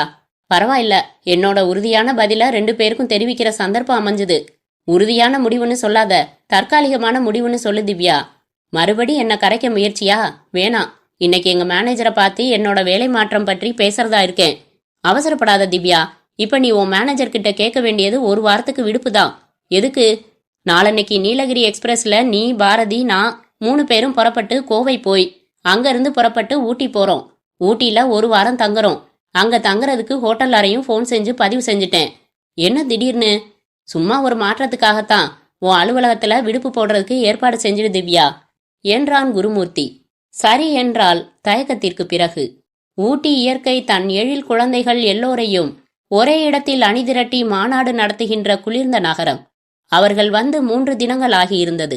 தினமும் காலை வேளைகளில் ஏதாவது ஒரு இடத்தை சென்று பார்ப்பதும், மாலை வேளைகளில் பாரதியையும் திவ்யாவையும் தனியாக நடந்து சென்று வர அனுமதிப்பதுமாக இருந்தான் குருமூர்த்தி. அன்றிரவு தனிமையில் பாரதியை கேட்டான். என்ன, தினம் ரொம்ப நேரம் பிரசங்கம் மாதிரி பேசிட்டு வரியே திவ்யா கிட்ட, ஏதாச்சும் மாற்றம் இருக்கா? நாளை காலையில எதிர்பார்க்கிற மாற்றம் ஏற்படும்னு நான் எதிர்பார்க்கிறேன் என்றாள் பாரதி. மறுநாள் காலை 7 மணிக்கு அத்தான் அத்தான் என்று அழைத்து குருமூர்த்தியை எழுப்பினாள் திவ்யா. என்ன திவ்யா என்று கம்பளி போர்வையை விலக்கி எழுந்தான் குருமூர்த்தி. அறைக்கதவு தாழ் திறந்திருக்கு. படுக்கையில குளியல் அறையில அக்காவை காணோம். ஹோட்டலோட வரவேற்பு அறையிலையும் விசாரிச்சுட்டேன். காவல்காரனையும் கேட்டுட்டேன். யாருக்கும் தெரியல என்றாள் திவ்யா பதட்டத்துடன். அந்த பதட்டம் அவனையும் தொற்றிக்கொண்டது. என்னம்மா இது, இவ்வளவு காலையில குளிர்ல உங்ககிட்டையும் சொல்லாம என்கிட்டையும் சொல்லாம எங்கே போவா அவ என்று அவசரமாக எழுந்த குருமூர்த்தி தான் அணிந்திருக்கும் சட்டை பையில் வெளியே நீட்டிக்கொண்டிருக்கும் காகிதத்தை பார்த்தாள். அவசரமாக எடுத்து பிரிக்க அது பாரதியின் கையெழுத்தில் இருந்த கடிதம். பதட்டத்துடன் வாய்விட்டு படித்தான். அன்புள்ள என் கணவருக்கு உங்கள் மனைவியின் இறுதி வணக்கம். கொஞ்ச நாட்களாக நமது வீட்டில் ஒரு கண்ணாமூச்சி விளையாட்டு நடந்து கொண்டிருந்தது. விளையாட்டு என்பதை விட ஒரு நாடகம் என்று கூட சொல்லலாம். என்னை ஒன்றும் அறியாத அப்பாவியாக பாவித்து நீங்களும் திவ்யாவும் நடத்தின இந்த நாடகத்தில் நானும் அந்த அப்பாவி பாத்திரம் ஏற்று நடித்தேன். அன்றொரு நாள் என் உறவினர் வீட்டிலிருந்து எனக்கு சித்தப்பா முறையாகும் இளங்கோ என்னும் 18 வயது பையன் என்னை பார்க்க வந்தான். அவன் போர் அடிக்கிறது என்று சொன்னதால் அவனை அழைத்துச் சென்று கடற்கரையை காட்டலாம் என்று நினைத்தேன். என் திட்டத்தை சொல்ல உங்களுக்கு போன் செய்தேன். நீங்கள் அலுவலகத்திலிருந்து முன்னதாகவே புறப்பட்டு விட்டதாக சொன்னார்கள். சாவி பக்கத்து வீட்டில் இருக்கிறது என்கிற தகவலை சொல்ல திவ்யாவுக்கு போன் செய்த போது அவளும் இல்லை. எப்படியும் பக்கத்து வீட்டில் விசாரிப்பீர்கள் என்று தகவலை அங்கே சொல்லிவிட்டு நாங்கள் கடற்கரைக்கு வந்தோம். அங்கே ஒரு சினிமா படப்பிடிப்பு நடந்து கொண்டிருக்க அதை பார்த்துவிட்டு வருவதாக சொல்லி இளங்கோ போய்விட்டான். நான் மட்டும் தனியாக அலை அருகே நின்று கொண்டிருந்த போது திடீரென்று என் பார்வையில் நீங்கள் இருவரும் பட்டீர்கள். எனக்கு ஒரே ஆச்சரியம், அதிர்ச்சி. நான் உங்கள் அருகில் இருந்த படகருகில் வந்து நின்றதையோ நீங்கள் பேசியதையெல்லாம் கேட்டதையோ நீங்கள் அறிய மாட்டீர்கள். உங்கள் உரையாடல்களில் இருந்து நீங்கள் இருவரும் ஒருவரை ஒருவர் நேசித்ததை அறிந்து அதிர்ந்து போனேன். எனக்கு இந்த வாழ்க்கை என் தங்கை கொடுத்த தானம் என்று அறிய சிலிர்த்து போனேன். என் மனதை நான் சமாதானப்படுத்திக் கொள்ள மிகவும் சிரமப்பட்டேன். திவ்யாவின் இத்தனை பெரிய தியாகம் என்னை கூசி போக செய்தது. அவள் வாழ்க்கையை நான் பறித்து கொண்டேனோ என்கிற குற்ற உணர்வு என்னை வாட்டியது. அவள் தன் மனதில் உங்கள் நினைவுகளை சுமந்து தவிப்பதை பெண் என்பதால் உணர்ச்சிபூர்வமாக கொட்டிவிட்டாள். அதே போலதானே அவளுடைய நினைவுகளை நீங்களும் சுமந்து கொண்டிருப்பீர்கள். நீங்கள் ஆண் என்பதாலும் என்னை திருமணம் செய்து கொண்டு விட்டதாலும் நீங்கள் உங்கள் தவிப்புகளை மனதின் ஆழத்தில் புதைத்து வைத்திருக்கிறீர்கள் என்பது என் கணிப்பு.